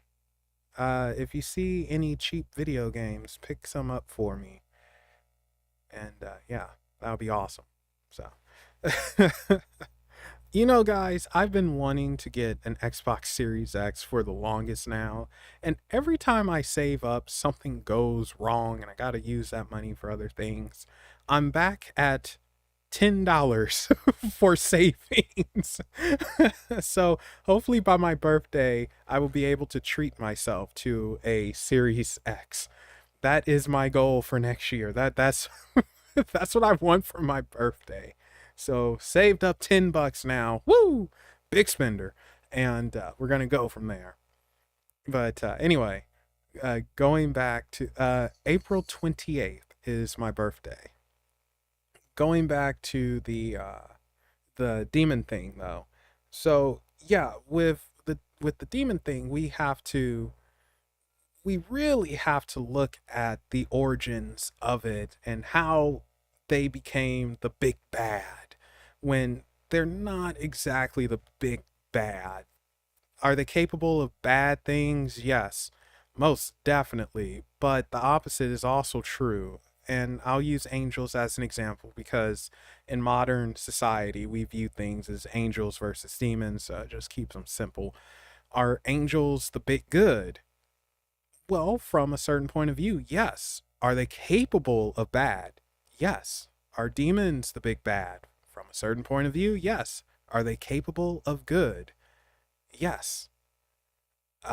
So we have this now opposing force. But what we call demons weren't always demons. They were gods and goddesses. But they've been corrupted. They've been changed into the big bad. And they evolved into it to fill a role, I guess you could say. And unfortunately, people, they don't realize this because they get too caught up in the fear. That's the biggest thing because of unfortunately, and I'm not trying to get on anyone's religious beliefs, but if we take a step back, we have to realize that a lot of religious teachings, it's based off of fear. And that's insane. It's so many rules or guidelines. And it's like, no, no, no, no. You can't do this because this is bad and this is going to eat you. And you can't do that because this is bad and it's going to eat you. And praise this God and always praise this God and give your power to it. And it's like, but why? It's your life. Why are you afraid? Have you seen anyone actually be eaten or, been torn apart or anything that's outside of whatever religious faith? And I'm a person who believes in just about all faiths. I believe everything, no matter what, is relevant for that person because we all have our own path. We all have to find our own way, and we all have to find things that bring us comfort. But saying that, you also can't let fear rule your life. And unfortunately, that's what happens. And that's what goes on with the quote unquote demons. And it's like, no, look beyond that. And like Kaizen just said, Astarte is Astaroth. Yeah. For the longest time, I actually thought Astaroth was a dude. And I blame Soul Calibur for this because there's a character in there. His name is Astaroth. And every time I hear Astaroth, I associate it with that character. And it's like, oh, that's a dude, right? So it's like, no, it's not a dude. Stop it. Oh, light's coming through the blind over here. Wrong way. Yeah, there we go. Anyway, sorry. I I would advise everyone though, if you have a fear, if you're following stories of no, they're bad, that's just straight up bad and this, take a step back and do the research. Why is my nose so itchy? Oh my god. This is so annoying. It's been driving me crazy. I need to get one of those like those puff tissues or something. Like Jesus Christ, just stop itching. Okay. Anyway, everyone needs to do research into what the the origins of demon, the beings that are supposed to be demons, because a good chunk of them are angels, and why this happened. Look in the origins of when this turn happened. A good part of it was again to create fear and bring folks to a new religious ideology. Some of it, not all of it, but a good chunk. It's just very important we do that. And it's very important for, oh my gosh, I'm going to cut my nose off. And now the cat's scratching. It's very important that you gain the knowledge needed so you can see beyond what is being tossed your way. Just like when folks do these paranormal investigation, these paranormal hunts, the first thing you'll hear is, oh, it's a demon, it's evil, it's this and that. Chances are it's not demonic. It's probably a human spirit who's a jerk. I mean, it's just that simple. Because demonic being, they're ancient. Do you really think this thing has time to mess around with you? And then if it is something that's not human, we have to look beyond the demon. There are jinn. There are uh, uh, nature spirits, fae, whatever we want to call them. These things are possibilities. I'm not saying that's what it is all the time. And, maybe you don't even believe in that stuff. But you have to start slowly looking outside the box. It's very important we do that. And unfortunately, a lot of paranormal investigators don't do that. Ugh. I have to disagree with you, Harley, because, like, put yourself in that position. Do you really think, like, if you're some ancient queen, ancient deity, are a goddess of some sort, are you really going to go to the abandoned hospital and just kick it there to scare people? I mean, like, it's a waste of time and effort. I mean, maybe you send a little flunky to do it for whatever reason, but you yourself, come on.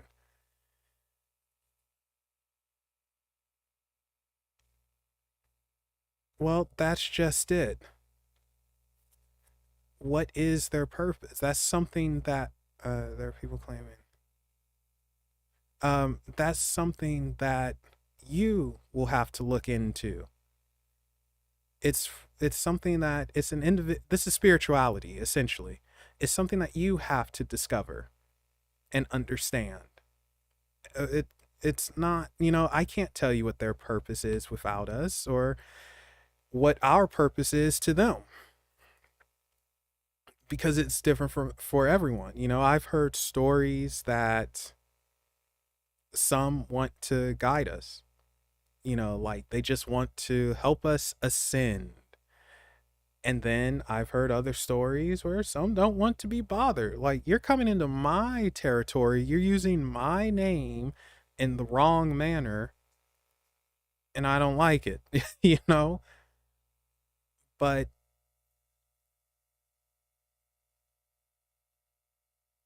ooh, sorry, had a mind fart.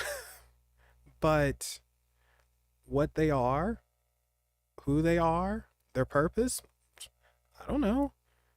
But I personally don't think it's to necessarily try to scare us half to death and enslave us and this and that. I do believe that that's part of where this fear comes from, that we have to really get over, because there are way easier ways of doing it, especially with the beyond. You know, it's just like, man, it's so much effort just to hang out in an abandoned hospital for some stupid schmuck to come here and blah blah blah and scare them half to death. And then the other problem is that in Western society, we are very disrespectful to things we don't understand, and we try not to, because we're very quick to label something good evil. I'm sorry you had an attachment. I'm not saying that the mess doesn't happen. I'm not saying it can't be bad, but I am saying we have to look beyond certain things. But anyway, yeah, in the West over here, though, like, we are very disrespectful to things that it's like that we don't understand, that's beyond us. It doesn't fit our society. Um, the freaking Goetia, the Key of Solomon, and how you command. Woo wee, dude. I wouldn't do that. Like, you can't command something that is thousands of years old, and you're pretty much an insect to it from a spiritual point of view.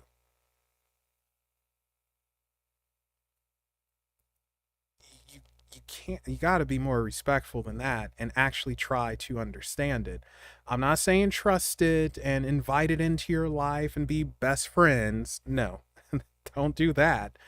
But you do have to try to understand these things so you can get to know where it's coming from, so you can see, all right, maybe it's not trying to cut my head off. Still don't trust you because you will take advantage, but at least I know that you're not trying to cut my freaking head off. But definitely be careful with commanding and demands and all that. I command you, obey. That'll get you in trouble. That'll get you into a lot of trouble. Provocation, I'm not for provocation. I would not do that.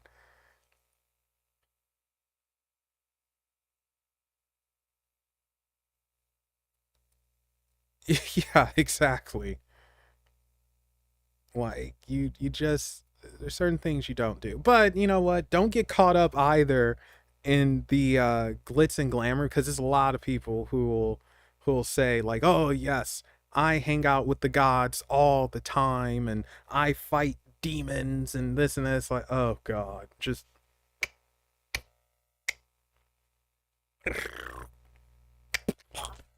kill me when I hear that, man. Jeez, that is, ugh, ugh. You got to be careful with them. I fight demons all the time, and I'm doing Kamehameha waves, and I'm running with the gods and all of that. chances are you're not. It would be nice. It'll be fun. I guess it'll make a good manga or an anime or something. But yeah, it's two very extremes that is just best avoided. You know, folks who are glamorizing the the supernatural, we'll say, and making it something it isn't, romanticizing, and it's like, yeah, I was fighting some demons with some angels here, and had to turn into super warrior, went super saiyan, and all that good stuff. You know, OG God over here had my back. He was like, "Yo, handle it, my child." Mm. You know, you got to watch out with that.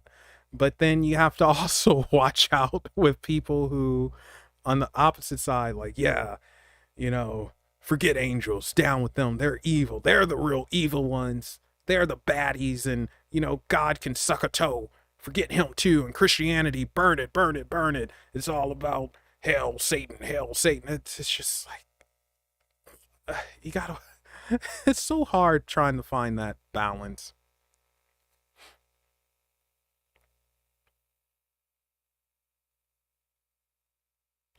Yeah, with I think I actually mentioned this earlier that Ghost Adventures, GAC, they're actually not allowed back in certain investigations because they've made things worse than better.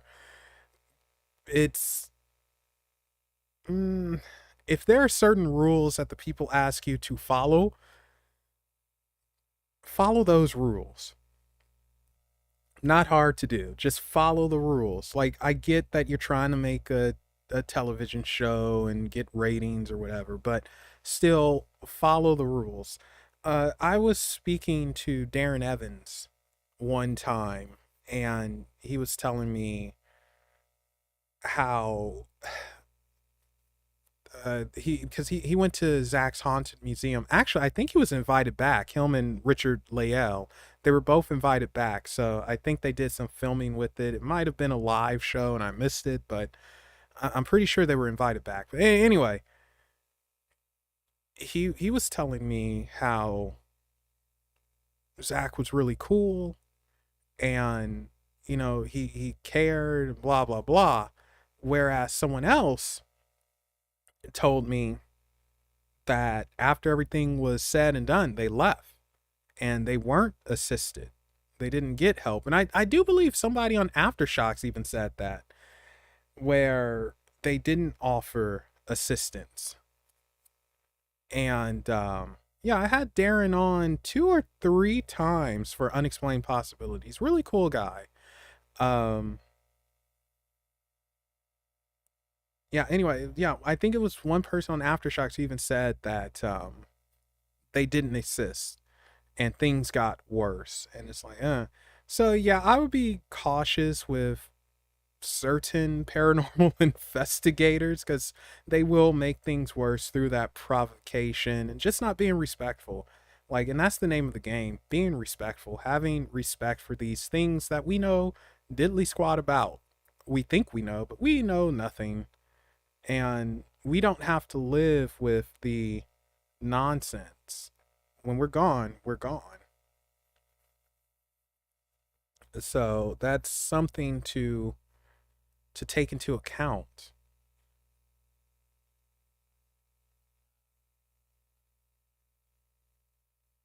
You know what? Let's pull some tarot card. Actually, no. Let's do an oracle card. How about a group? No, well, I'll do an individual one. Um, you know what? Since we're on the subject, I don't see it. Where's my oracle? Oh, I'm a little sore. I got my workout in yesterday, and it was chest and shoulders, and my gosh, I'm sore since. So I don't like turning and getting up, but yeah, let's pull some oracle cards. Do I have it behind there? Yes, I do. Ugh. There we go. Oh, it hurts. So we'll pull from the Angelarium Oracle of Emanations. Shame Curtis isn't still on. I would pull some for him because I know he likes this deck.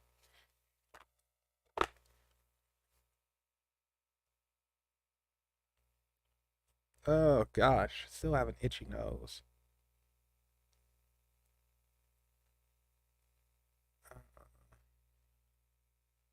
1 second, guys. I want to check something real quick.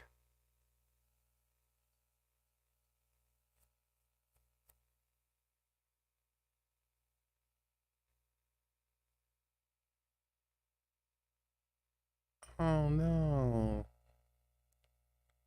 Well, that sucks. All right, sorry about that. A friend of mine just caught COVID. You know, people make fun of me because I don't leave the house and I'm still isolating and all that, but I will get the last laugh when I'm the only pure blood left. And everyone's going to come to me like, we need your blood. It's pure. And I'm going to tell them, bow down. Kiss the feet of your king. No, I would never do that. But I actually don't leave the house at all. I don't have anywhere to go. I don't really have any friends. So yeah, it's actually kind of sad. It's just me and the cat.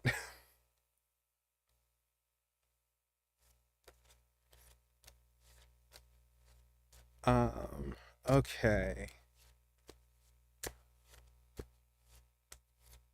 Let's see. Who would like an oracle card?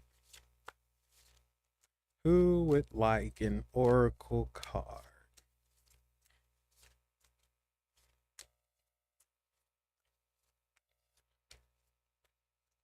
Oh, thank you, Harley.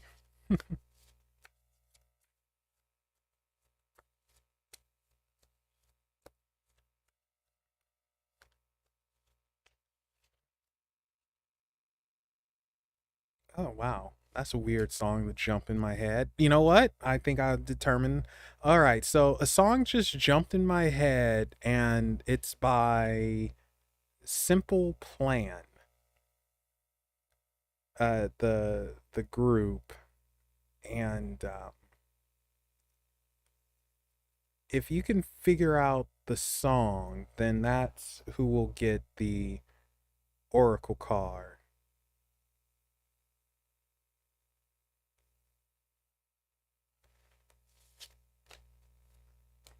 All right. So, ooh, that was weird. So, if you're interested, figure out the Simple Plan song that is in my head. And I will tell you now, it is not Just a Kid and it's not Shut Up or one of those. Nope, not that one.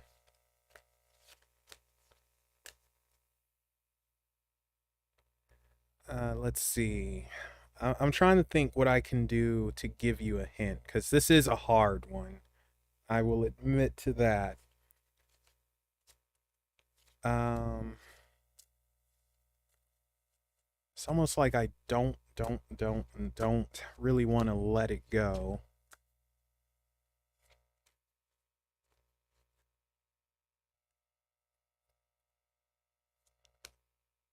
No, you know, just got to close your eyes.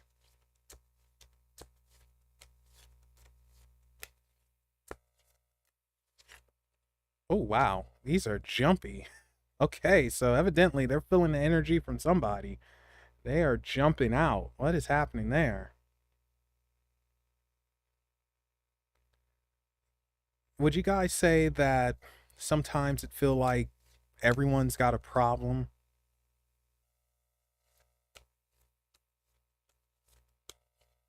No. Come on, I'm dropping hints here. Sometimes people say that we're never going to make it, but I know we're going to get through this.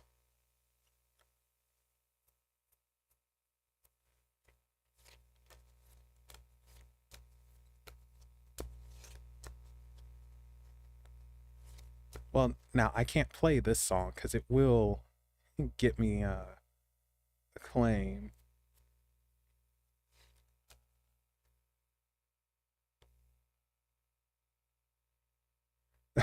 Okay, you know what? I'll switch to something else then. It was "Take My Hand," which is probably my favorite Simple Plan song. But yeah, "Take My Hand Tonight." Anyway, whatever. All right, so new song, Michael Jackson. Uh, yeah, whoever gets it, I think this is fair because it's Michael Jackson. This is one of my favorite songs by him, and I guess this would be when the uh I don't know when this would be actually because this is post Thriller Michael Jackson, and like a little before Free Willy Michael Jackson. There we go. That's a good way of putting it. Do do do do do do do do do do do.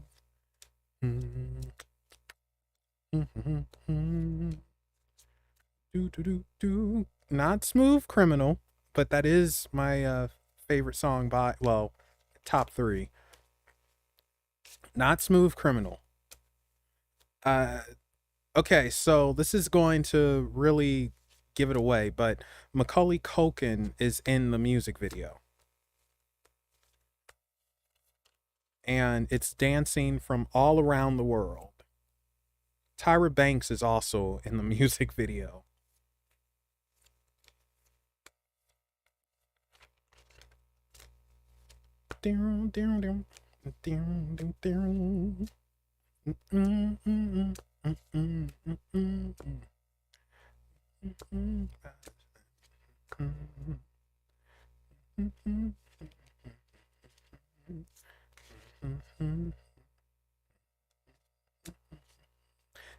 Yes. Yes, Black or White. That is my favorite Michael Jackson song. I don't know what it is about it. Not necessarily the long version. That goes on just like what's happening here. But yeah, Black or White. All right. So Afro, pick a number between 1 and 33. And then Harley, I want you to pick a number between 1 and 33. Cuz everyone else left us. They're not cool. So you two are the cool kids.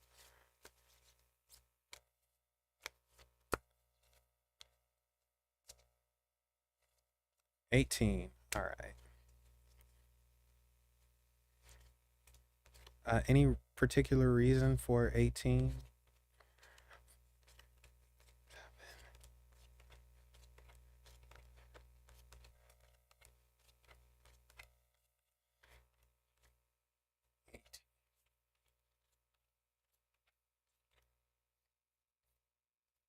All right, Kaizen, you're one of the cool kids too. Well, hello, BU. I like that name. BU, darn it. But with the B. Okay. So, hello, B. Hope you're having a good one. All right. So, oh, okay, Richard, you're one of the cool kids too. Well, gee, just shut me up and call me a liar. All right. So, Afro, you got Phanuel, the angel of truth.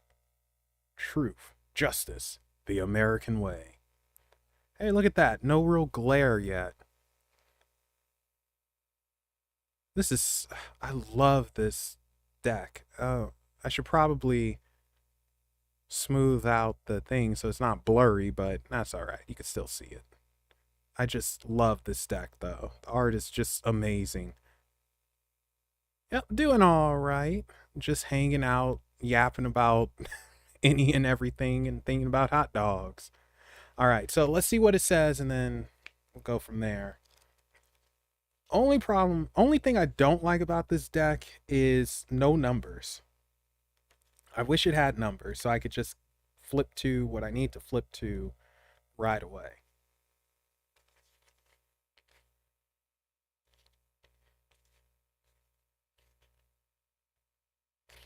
Where are you? Who are you? Faniel. Faniel. Where the heck are you? Ah, here you are. Okay, Faniel, the angel of truth. Here we go. Fanuel will wait for your arrival. It was here long before you arrived, standing at the threshold to the throne room. You may not have borne witness. Its sounds may have escaped you, but Fanuel has waited there for you, eager to wrap you in a cloak of truth. Reality is ever present. It is a simple matter to find it. It is another, much more difficult task to understand that its truth can be different from truth. Hold the torch high. See what stands before you for what it is, and his signs are wine, a torch, a blinding eye. So essentially, this is saying start gaining knowledge, which I think I've told you this before, but it's time for you to start acquiring knowledge, whatever it may be, whatever your passions are, whatever interests you. And even if it's outside of your normal passions, it's time to open yourself up to the impossible and make it possible. See things that you're not supposed to see, that they say you're not supposed to see, that you can't see, that you can't understand. Understand it, gain that knowledge, see it, use it, create your own. So I would also say that opportunity and doors are going to open for you to be, oh, you already, yeah, you're taking your next step in ceremonial magic. So yeah, do it. Go forth. It is time. And Fanuel will guide you through. He has torches high so you can see. So step into it. Do not be afraid. Embrace it. Take it and be like, yeah, man. So there we go. Awesome.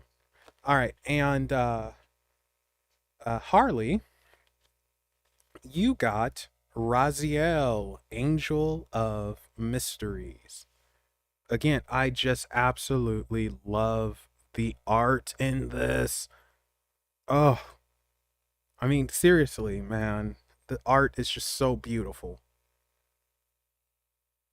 All right, let's see what it says here about Raziel. Oh, Kaizen, you're a fan.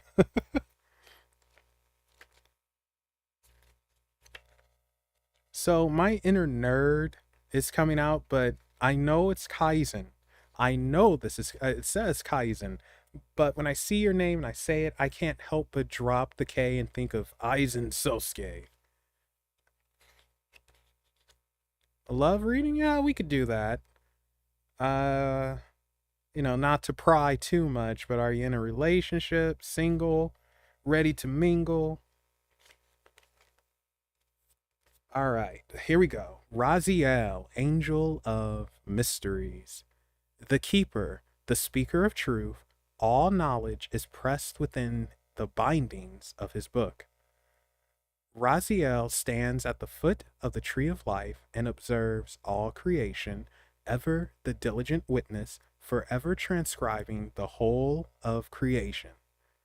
The book is passed to Enoch through his journey into the tree of life. There are some things we simply, what? Not you, Harley. I'm talking about B. I wouldn't.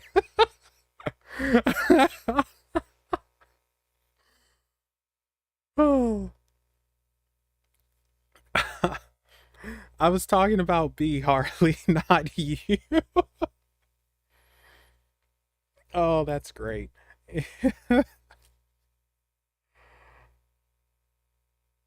Oh, okay. Oh, hello, Fresh to Death. Welcome. Anyway, where was I? There are some things we simply cannot know. Such is the precious narrative of life.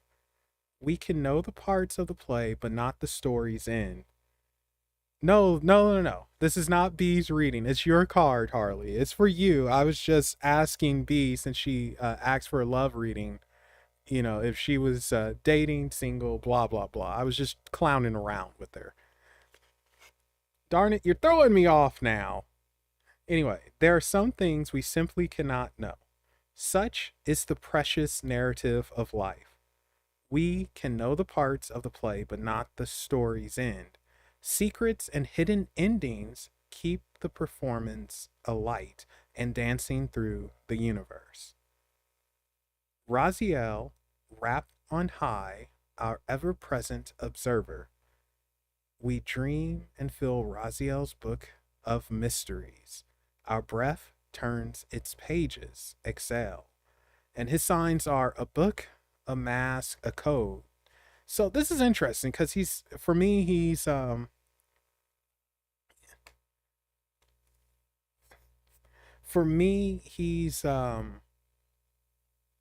little like Fanuel. Although I would say with Fanuel, he's continuing a journey and maybe he just needs to make a left turn. Whereas Raziel, it's not necessarily a journey, but it's like open this page so you can start one.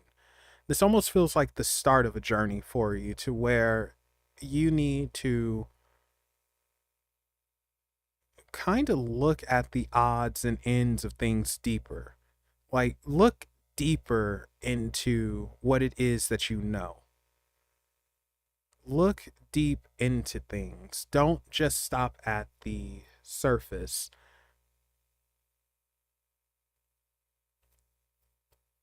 Yeah, don't just stop at the surface. Look deeper into everything you know. Question it and really think about it. Go over it in your head, write it down, feel that mess.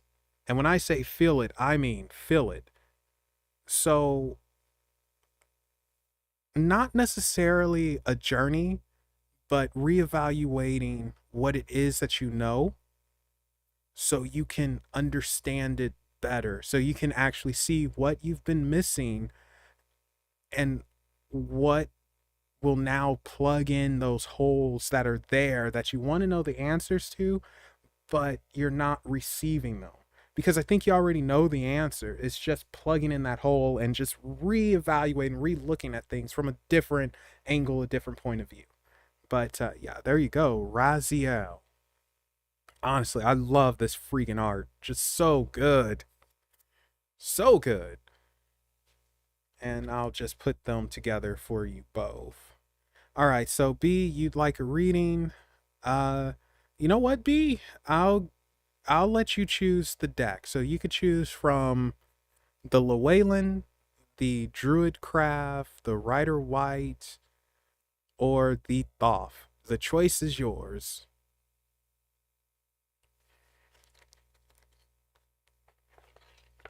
But yeah, so very cool cards. Both angels, both awesome. Continue a journey, and the other uh, seek out that information, so to speak, or reevaluate the information given.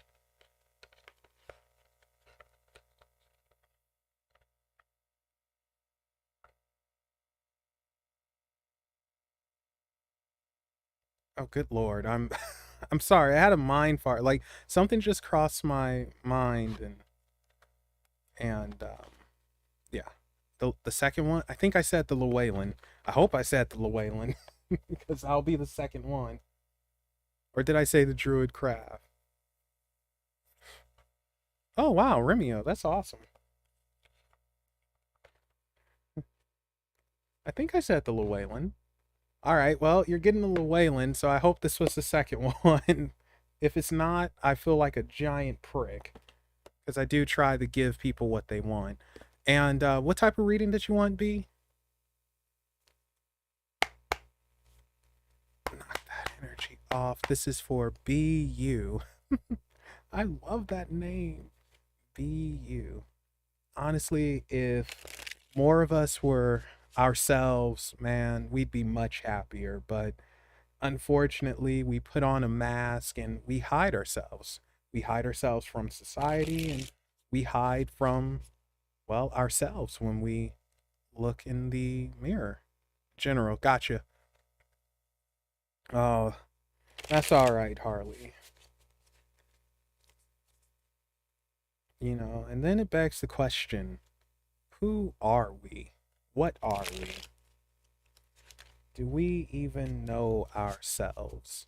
Do we want to know ourselves? Because if we do, then what if we find out we're not so nice? Can we accept the parts of us that we try to hide? Anyway, sorry, that can get a little philosophical, deep, and all that. But anyway, this is for B, general reading. Whoa, that happened. All right, let's give it one more go. B, I think I'm going to pull 3 cards out for you. We're going to pull one from the top, middle, and bottom. And let's see what we got for Miss B here. Oh, shoot.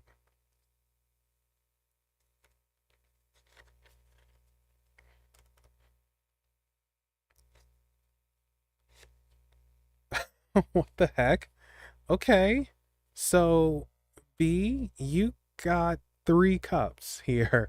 So, emotion. Oh, and the star as a major arcana after that. What the heck? And the Empress. Okay. 3 of hearts. Or 3 of swords. That's weird. Anyway, I'll show you the cards. Don't worry. Um, but yeah, all cups. So cups are water element. It's our emotions, where we're going, where we're flowing, how we're sometimes feeling. And we start off with the Ace of Cups. And I like to say aces are gifts from the universe. This is just something I say. It doesn't necessarily mean that's what it is, but more so than that, this is almost like opening your heart up, letting emotion flow out. So I don't know if you haven't been saying things that you need to say, but it's time to communicate. It's time to express yourself, express emotion, let that sucker out. You're going to have opportunity to do so. And if you don't have opportunity, create opportunity. It's very important you do that, because this is an overflowing of emotion. And this deals with the heart. And it's time to let it out, let that sucker flow. Next is the 10 of Cups. And eyelash. The 10 of Cups, tens I like to say are endings, but the 10 of Cups in this case, it's sort of a happy ending, but then it's also bittersweet. Sometimes I like to say that the tens are,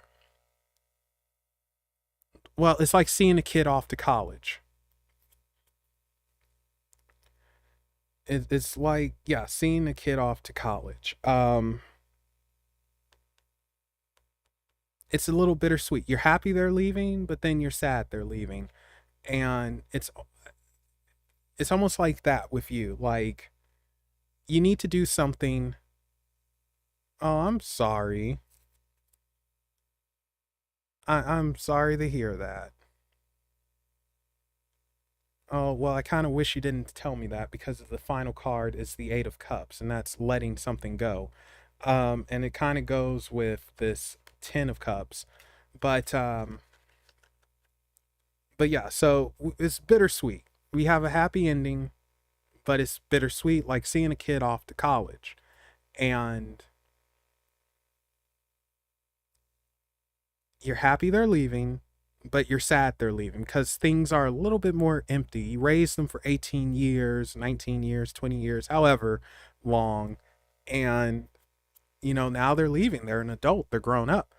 And this is hard, but you have to accept that. This is accepting that, but also, like I said, getting whatever needs to be let out. Emotion.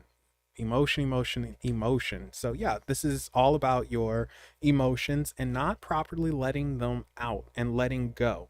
The Eight of Cups here is letting go, walking away. And this one is tough because you're walking away from something you really don't want to walk away from, but it is about letting go and moving on. And in a way, saying goodbye. Whoop, there we go. Sorry. Did you properly say goodbye? And are you able to properly let go? Because it is now time to move on. You have to live your life, or else your emotions are going to get out of whack and slap you upside the head, which, it happens to all of us. I've been slapped upside the head many times with my emotions, almost kicked in the balls too, but man, that's a different story. Um, but yeah, this is letting go of something you really don't want to let go of, walking away so you can start fresh. So you kind of need a reset. You need to do something to get your emotions in check so you can truly say goodbye and let go, walk away. Not saying forget, not saying forget, but walk away so you're able to live your life and, slowly move on. Otherwise, you're keeping too much in. And that's a human error. We all keep too much in, unfortunately. We don't know how to share our feelings the way we should because sometimes we think people don't want to hear it. And yeah, most of the time people don't want to hear it. But if they care about us, they'll listen regardless. And that's very important to remember. So share your hurt, share your emotions, share your happy stories, and be able to say goodbye. And even though you really don't want to, walk away.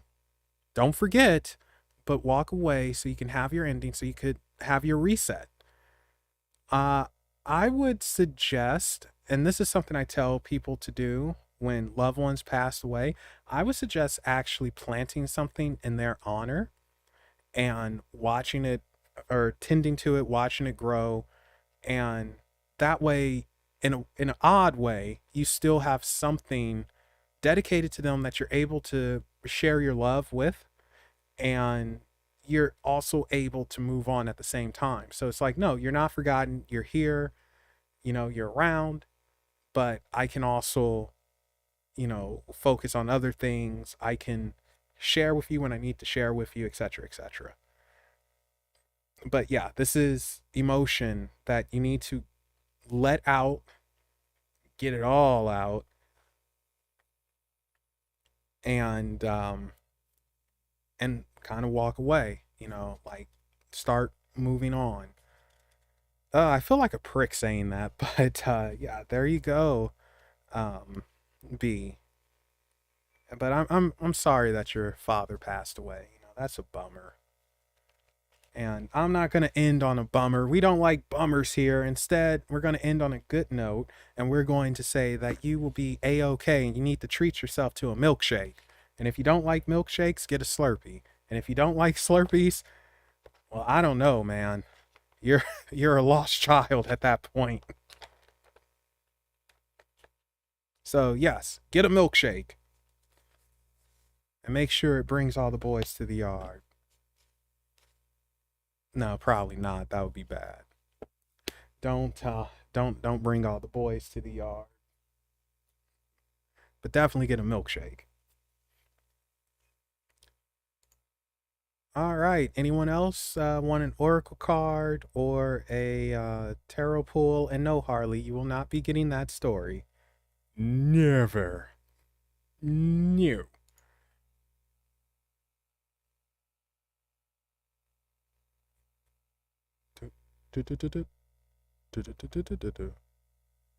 How the heck did I miss this?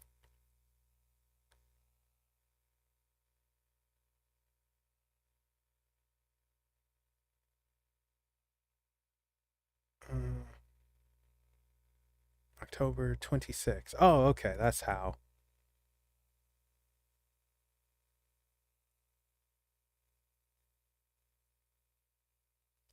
Card from Lucifer. I mean, we can try that. um, never really done it like that before, but we can certainly try fresh. Card from Lucifer. Trying to think, what would I use for that? What would I mean? Well, I'm tempted to go to the Angelarium. I'm tempted to go to the Angelarium. You know what? Let's go to the Angelarium. Let's do it. Let's see what we got. And thank you guys for hanging out with me. I just realized I've been yapping for well over 2 hours now, right? And, so you guys are still here. That must mean you're as crazy as I am. So, thank you. All right, this is for Fresh to Death. What do you have? Whoa, okay. Thank you. Card flipped over by itself. What the heck? Seriously? I don't have Luciferian cards. Oh, and no, Harley, to answer your early question, I do not use universe in placement of God. I'll just say God for whatever, but no, I don't use universe in placement of God. So this is weird because the card that flipped out, like it literally flipped out by itself, is a card that already came up. So I guess this is your message, and you got Fanuel. He's back, and Fanuel, interestingly enough, is about pushing forward, and I want to say continuing a journey, being shown what you need to see in order for you to seek out more knowledge and growth. So you're continuing your journey in the right way, and you're being shown the direction you need to head in. Interesting. Yeah, you're being shown the direction you need to head into, and you need to continue seeking that knowledge, continue absorbing it and bringing it in. However, do not overdo it, because that's quite easy to do. When we open one door, we want to open the other and another and another and another. Don't do that. You need to focus on one thing at a time in order to completely gain that knowledge and understanding, and that will lead you to your next step. But right now, you're being shown the direction you need to head in. Just be patient, take your time with it, and understand that there is no rush. There are no doors that are locked. Yes, there are doors that are closed, but they're not locked. You'll get to each one you need to get to in time, but continue on the path that you are on and be open to being shown the new path when that's time. So I think you are going to be shown. You're going to get a sign fairly soon, most likely, and take it. Don't ignore it. Don't turn a blind eye to it. Take it. Learn what you need to know on through that door or whatever's behind it, and then get ready to move on to the next. Just don't try to do too much at once. That's the only thing. Because there is such a thing as burnout and just not fully grasping. But yeah, there you go. Fresh to death. Fanuel for you. That's so weird. That should not have flipped out the way it flipped out.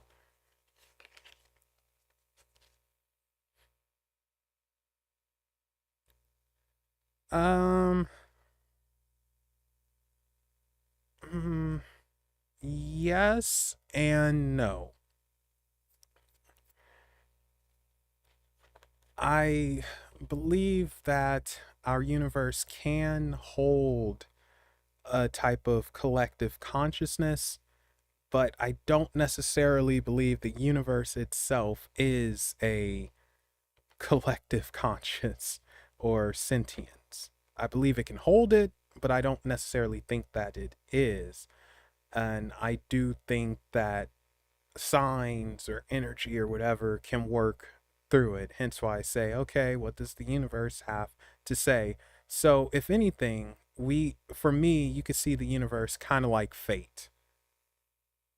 No problem, fresh to death.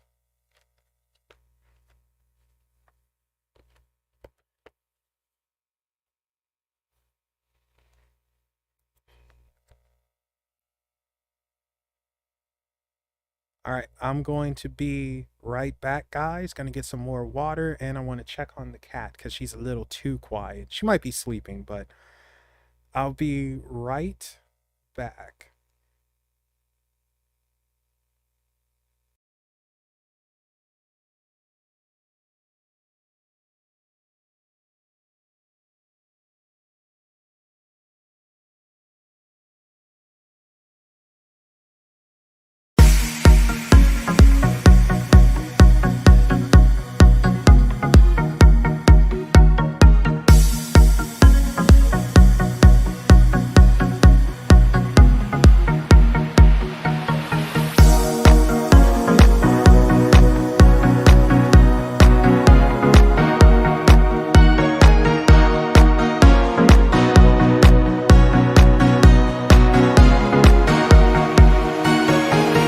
Don't forget this moment, 'cause it might be our last. Don't worry about the future, baby, don't bring up the past. So just live in the moment and enjoy it all. I'm right here, baby, if you want to call. Catch me and hold me and don't let me fall. Let yourself be free and break down the wall. Take me home tonight. I just wanna show you the true light. Light me up and make me feel alright. 'Cause baby, we are always shining bright. Take me home tonight. I just wanna show you the true light. Light me up and make me feel alright. 'Cause baby, we are always shining bright. So just live in the moment and enjoy it all. I'm right here, baby, if you want to call. Catch me and hold me and don't let me fall. Let yourself be free and break down the wall.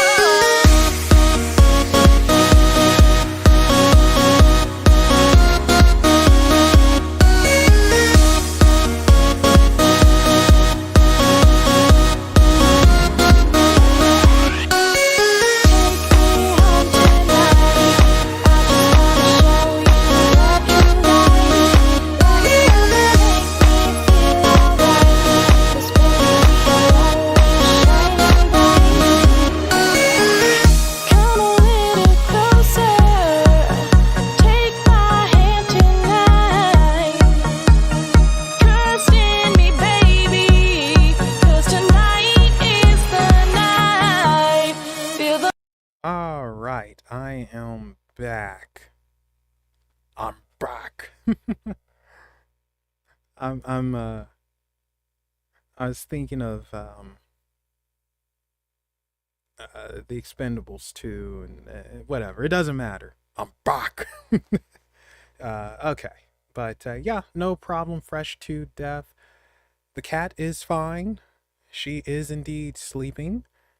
She's so out of it, she's actually snoring. And that's always fun to see. So, with this new laptop, I can now actually, because it finally has enough power and juice and all that good stuff, I can actually add a second cam to it, which I plan to do, and have a little cat cam. How fun would that be? Although you would just see Sweet Pea sleeping, but it'll still be cute.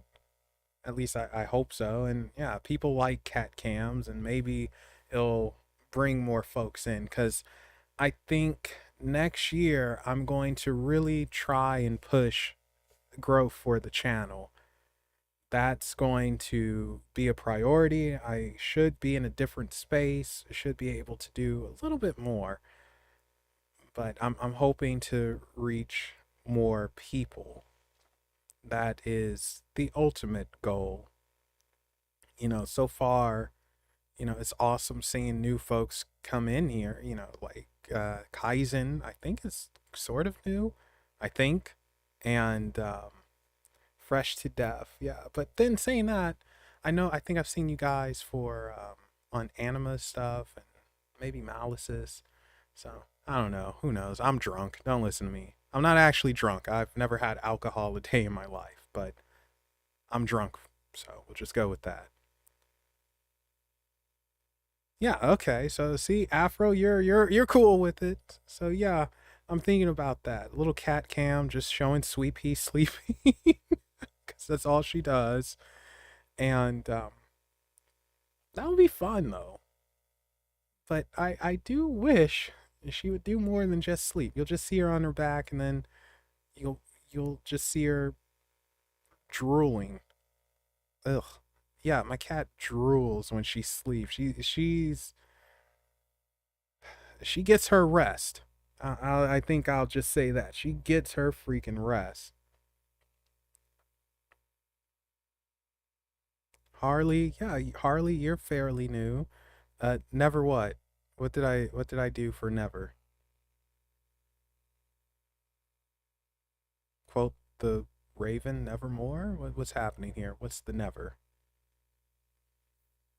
Oh, you're talking about the alcohol. Yeah, I've never had alcohol. I don't know what the stuff tastes like. Sorry, I had a moment there. But yeah, I've never had alcohol.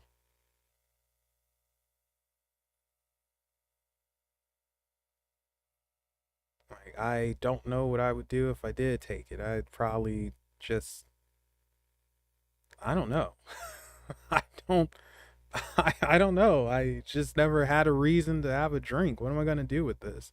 I much prefer lemonade. Give me some of that. Or actually, since I mentioned it, I wouldn't mind a milkshake. If I'm totally honest, a strawberry milkshake or sour Slurpee. Dude, okay. So, one of the few times I had a little extra money and I wanted to treat myself to something. And I said, you know what? I'm going to get me a sour Slurpee. That's what I want. And only to find out that 7-Eleven no longer has sour Slurpees. They used to have sour watermelon. Mind you, this was many years ago. I was like, what? You don't have this anymore. Okay. Well, shoot. They have that nasty cherry. Ugh. I can't do artificial cherry. If I taste artificial cherry or think about it too much, I literally puke. So no artificial cherry. Ugh. But yeah, they had that junk. They had Coke. They had pina colada. Ugh. Hate coconut. They had the blue one, and I think it was something else. And I don't know. I decided on one of those. I said, fine, forget it. I'll get this. Only to find out that the machines were broke every 7-Eleven. It's three 7-Elevens over here. And all three of them, the machines were broke. And none of them had freaking a sour Slurpee. What the heck? Like, come on, guys. Seriously? How do you not have a sour Slurpee? And well, okay, how are all the machines broke at three different locations? Like, come on. Come on. I was so upset and disappointed. And yeah, man, now I'm thinking about a freaking Slurpee and a milkshake. Like, darn, I haven't had a milkshake in so long. About Wait, no, I'm gonna actually calculate this. I'm going to be right.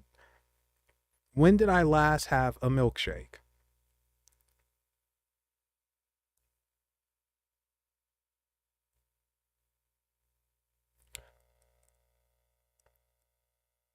I last had a milkshake about 7 years ago.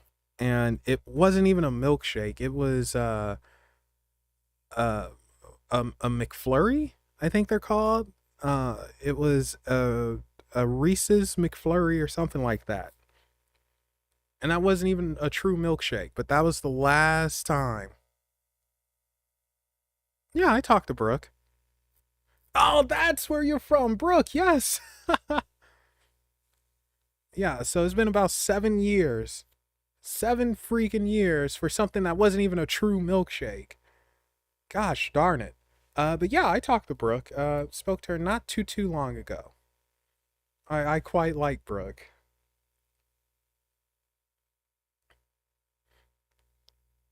Actually, I need to get her back on too. She was on Ladies Night, the last Ladies Night we did. Her, who was it? It was her, Mistress B, Kayla, and Niema. I feel like it was someone else. I'm pretty sure it was someone else. Who am I forgetting? Oh, that you guys just reminded me. I need to get in contact with Morgan. You guys don't know who Morgan is, but I've had her on a couple of times, and she has experiences with extraterrestrials and all that stuff. Morgan is awesome. I need to get in contact with her because I was speaking to her a couple of weeks ago and told her, "Yeah, I got to get you back on," and then I forgot. So maybe maybe maybe in November we'll have Morgan on. That'll be a fun one. I don't think Niema's spoken to Morgan either. I know Rose has, but I don't think Niema's ever spoken to Morgan.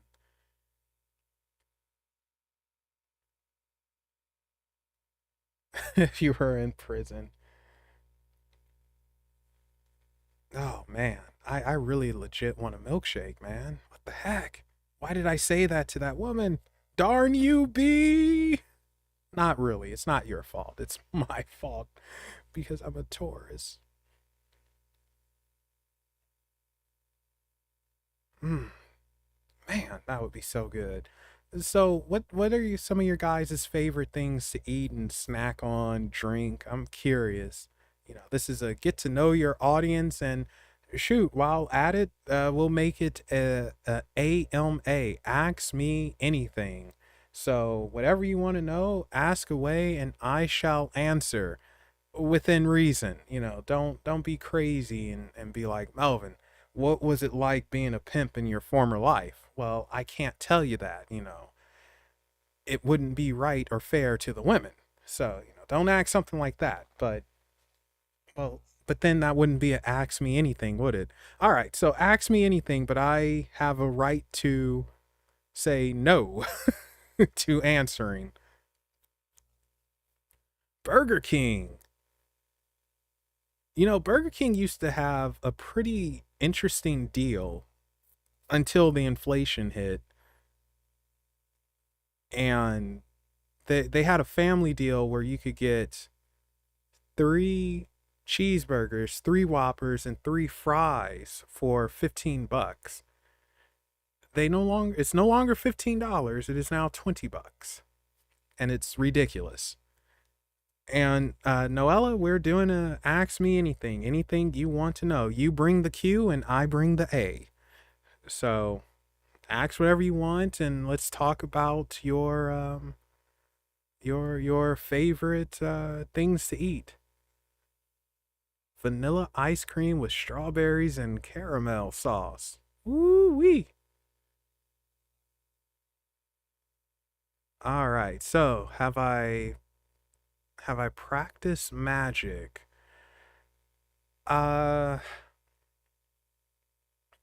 yes and no. I've dabbled in a little teeny bit of candle magic, and it was a little bit of money magic to help with the tarot stuff to try and bring people in, and it worked. I have a steady clientele now, and I make enough to pay the bills, so that's what matters. So yeah, a little bit of dabbling, but nothing hardcore like some people like, like for instance Bonnie, where she'll go out into a cemetery or something and do whatever she needs to do and mess, or like a Rebecca Kershaw, who will draw patterns on the walls and speak in the light language, or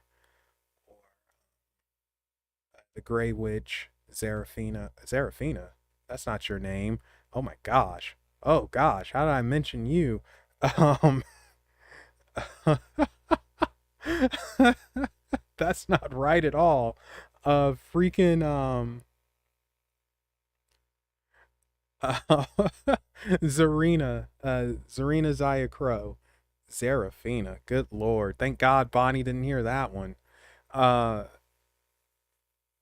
yeah. Okay, so let's see.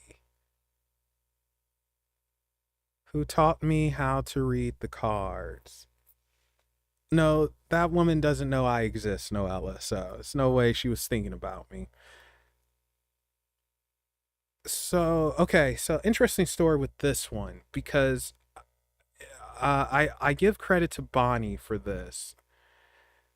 She taught me the basics and understanding. So I would say it was Bonnie, and then after that I just picked up pick pick things up on my own and try to figure it out and all of that. But I remember Bonnie pulled some cards, and I just thought it was the most interesting thing. Actually, my interest started with Erica from Tarot Wisdom, but she goes by Ancient Star Queen now, and she was the first tarot person I had on, and I was just so enthralled. And I said one day I'm probably going to learn how to do this to myself. And then after that, I had Bonnie on, and privately she pulled some cards for me, and I was just so amazed and interested. And I was gifted um, tarot cards, this deck here, the Rider White, and Bonnie taught me the basics and how to, go with my instinct. Don't necessarily always go with the book, all that stuff. So yeah, I guess we can give credit to Bonnie for that one. Uh, let's see. Do I know anyone who works for the government? Yes, I do. I know several people who work for the government, and they don't necessarily have fun jobs. um, but yeah, I do know several people who work for the government, but not for like the CIA or the FBI or nothing like that. None of the fun jobs. They're just in a cubicle essentially. So they have the sucky jobs. And I do not have an implant that I know of. If I do, boy, they hit it very well. But yeah, no implant that I know of. And yep, I did make my own sigil. It is somewhere on Instagram. And actually, not too long ago, I made another one when I was doing work with Freya. Uh, and that came out fruitful. That actually came out really fruitful. But then in the end, unfortunately, and it imploded like most things.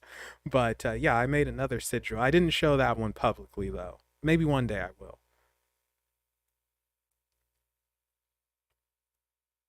Yeah, secret space program. No, boy, that would be something. If it was a secret space program, that would be really shocking. Oh wow, near Area 51. That's insane. So they probably. I wonder if they come in through that airport. Uh, yeah. Emphasis on the UFO part. So we got to remember when it comes to UFOs, unidentified flying objects, or if you want to be professional, uh, unidentified aerial phenomenon. We have to remember that when you see them, that doesn't necessarily mean it's extraterrestrial, alien, all of that stuff. So I just want to put emphasis on that. Okay, now going from there, yeah, I did see something that a couple of things that I can't identify at all. Could they have been satellites? Quite possibly. Very, very possible, but I don't know. And I was on the phone speaking to my best friend. I was outside of a hotel. This was up north. I was outside of a hotel speaking on the phone to my best friend. Actually, there's a second story involving a UFO as well. And I remember looking up in the sky and everything, and all of a sudden, the stationary star or whatever, it got super, super, super, super, super, super bright. And I was just looking at this thing like, what the heck? Extremely bright. And then it slowly dimmed out. And I don't know what that was. I can't explain that. And I've seen that happen a couple of times. And I've seen something to where it was actually moving. And it got super bright while moving. And then it dimmed out. So I don't know if they were satellites. I never really heard of a satellite getting extremely bright and dimming out. I don't know what it was. I don't know. But yeah, that that tripped me out, man. Like to where I had to take a moment. It's like, okay, what? Now the second thing wasn't a UFO. It was very explainable what it was. So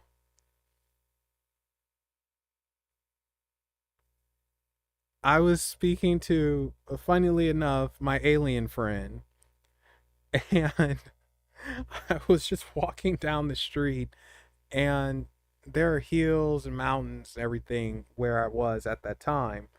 And I was just walking down the street, minding my own business, yapping to him, and I see these red lights coming from the mountains. And I'm just like, whoa, what is this? What is this? It was about 10 of them, and more kept appearing. And I was just like, oh my God. They're red lights. They're just hovering. They're coming my way. And he's like, don't panic. Don't panic, man. If it's them, they're not gonna hurt you. You can't panic. Like, no, I'm panicking. I'm panicking. Oh, why is it so many? They're red. They're hovering. It almost looks like they're steel. I don't hear any noise. Oh, it's no noise. They said it's never any noise. It's actually no noise.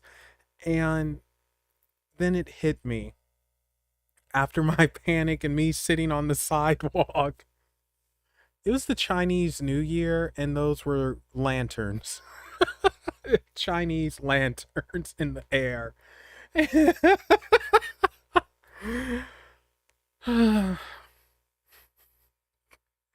Yeah, I felt like the biggest idiot. It's like, oh my God. I mean, I felt extremely relieved, but I felt like the biggest idiot in the world. Where it's like, really, Melvin? Really?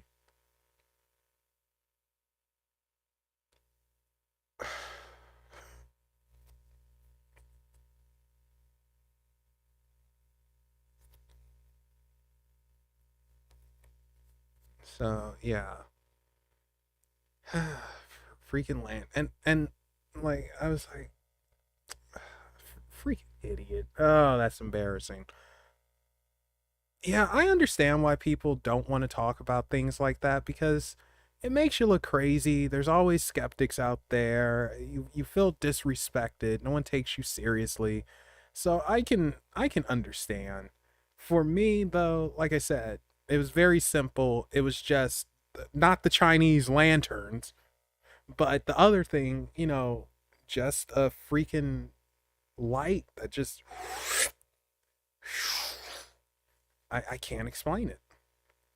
I wasn't taken or anything like that. Never met an alien that I know of.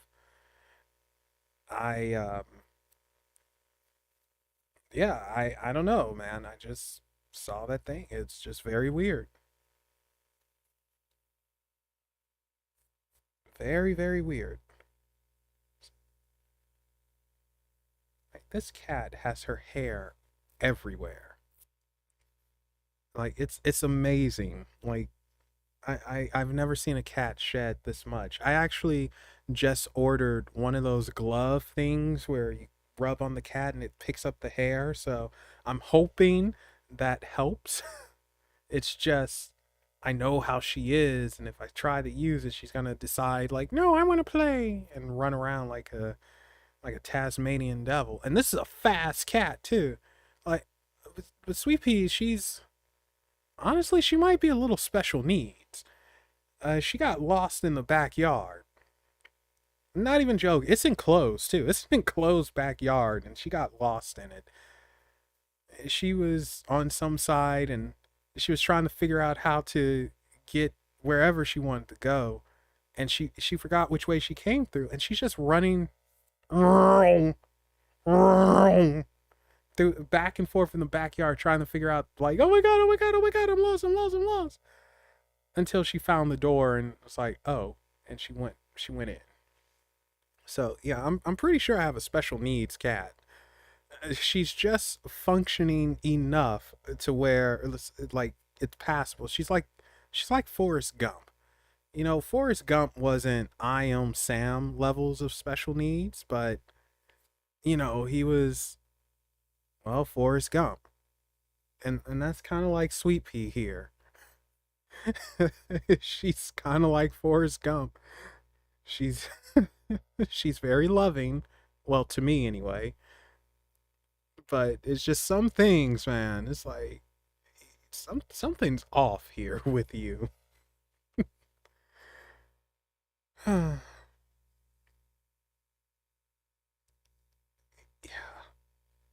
One day I am going to film the Sweet Pea's adventures. Oh, I, I don't know. I mean, I got lucky. This is a very old house, and I'm in the ghetto, so that works. But yeah, so trust me, it's not as luxurious as it seems. But with a little luck, I will be out of here sometime next year, going north to Canada. That is the goal. Get to Canada. So I'll probably make a stop back in Northern California and then to Canada. But I'll be hanging with my Canadian neighbors, eh?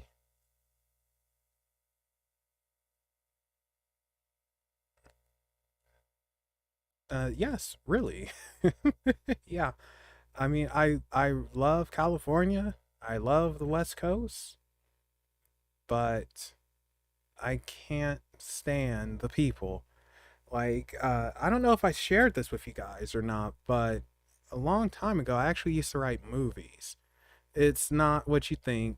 The one time I had a chance for a movie to get made, it fell apart, and I was never paid for that script. And I used to be in love with the movie industry. Hollywood was just amazing to me, and I love storytelling. That is my first love. Speaking of storytelling, you guys be sure to check out the new In Case You Missed It. In Case You Missed It, that's not right. Wait, wait, wait, wait, wait. What is it called? Too Crazy to Believe. Yeah, you guys be sure to check that out if you haven't. But yeah, I love storytelling. And the very first movie I wrote, it had a chance to be made. It's called Stock. And I wrote it, got great feedback on it. It's like, whoa, this is actually really good. I set it up to where it could have sequels and everything. And mess fell apart, and I never got paid for writing that. They never made it, but I never got paid for writing that. I still have the script and everything. After that, I wrote a TV series. This was for my personal thing where it's like, man, I'll make it myself. And it's called Dragon's Tear. And I, around this time, it was when I fell out of love with Hollywood. And the reason for that is just too much, too many politics. Yeah, too much politics. Just too many superhero movies. No one actually cares about actual storytelling. Just they don't care, and I fell out. Just I lost love, and it really sucks, man, because I used to be big into it.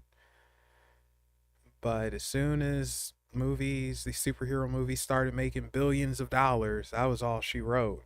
Man, they don't want smaller films telling a certain type of story or anything like that. All these studios want are these big billion-dollar blockbusters.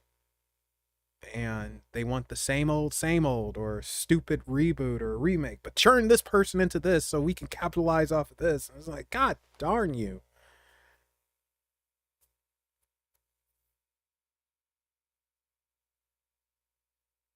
British Columbia. Hmm, that's interesting. Okay. No. Like, now here's the other thing. So, unfortunately, I'm also one of those pricks that I don't like the indie movie. Like, too many film festivals have indie movies that just aren't good, and I would be the jerk to say, dude, this movie sucks and it's boring. Why is this getting applause? Because it's the art. Don't you see? It's the art, Melvin. The art, the beauty, the cinematography, the acting. Don't you feel it? I can feel it. I feel it in my heart, in my bones. This is breathtaking. This is refreshing. This is what we need. Yeah, I don't do well around things like that. That would drive me up a wall. It's not too many good indie films in my opinion. Some are good, just not too many of them are good.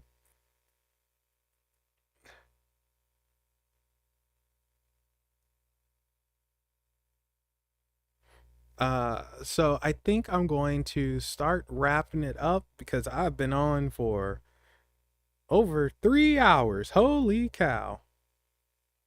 Um, so before I end, if there's anyone who won an Oracle pool or something, let me know right now, or we will call it a day. And thank you guys for hanging out with me. It was really cool, really fun.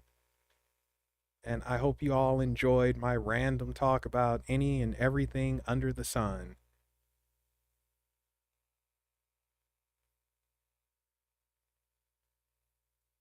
Oh, snap. It's a good deal. Sorry, someone is selling a PS4 Pro with 1 terabyte hard drive and 3 games.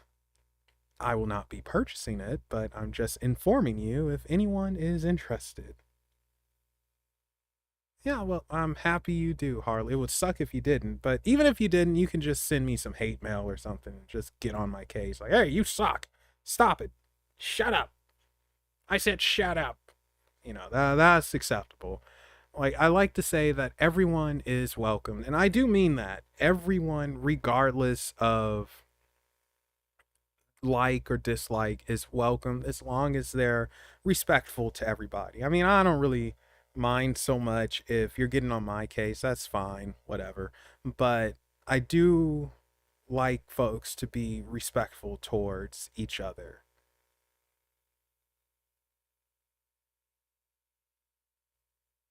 Oh yeah, man. It takes a lot to make a movie, and it's unfortunately it's too many cooks in the kitchen, and things get lost, messed up. Oh my gosh, it's you have to have so many PR people, uh God, wranglers. It's insane. There's so many attitudes and egos, and then they expect you to like, hey, I'm this, so you bend over for me. And that wouldn't be good for me because I'm liable to punch somebody. Like I know my temper, and if you come at me a certain way, I'll lose it. But yeah, so you gotta. It takes a lot, and then of course you have the suits that only care about the money, and they don't ever get the stories, and they change things up like, oh well, what if we do this and change this? Like no, no, don't do that, stop it, you'll ruin it. So oh my gosh, and then all the test audiences and mess that they do is insane. Like, oh well, they didn't like this ending, so we're gonna change this and put it this way. It's like, but that's not how the story goes. Well, this is what the audience wants. I mean, yeah, I guess you got to do what the audience wants, but it's not how the story goes. So, but anyway, we'll call it there, guys. Thank you so much for hanging out. And let's see what's happening. Yeah, tomorrow I'm going to be on Ministry of Slam. So that channel should be in my featured channels thing. It's somewhere. You'll find it. And then Tuesday I'm gonna be on Ministry of Horror.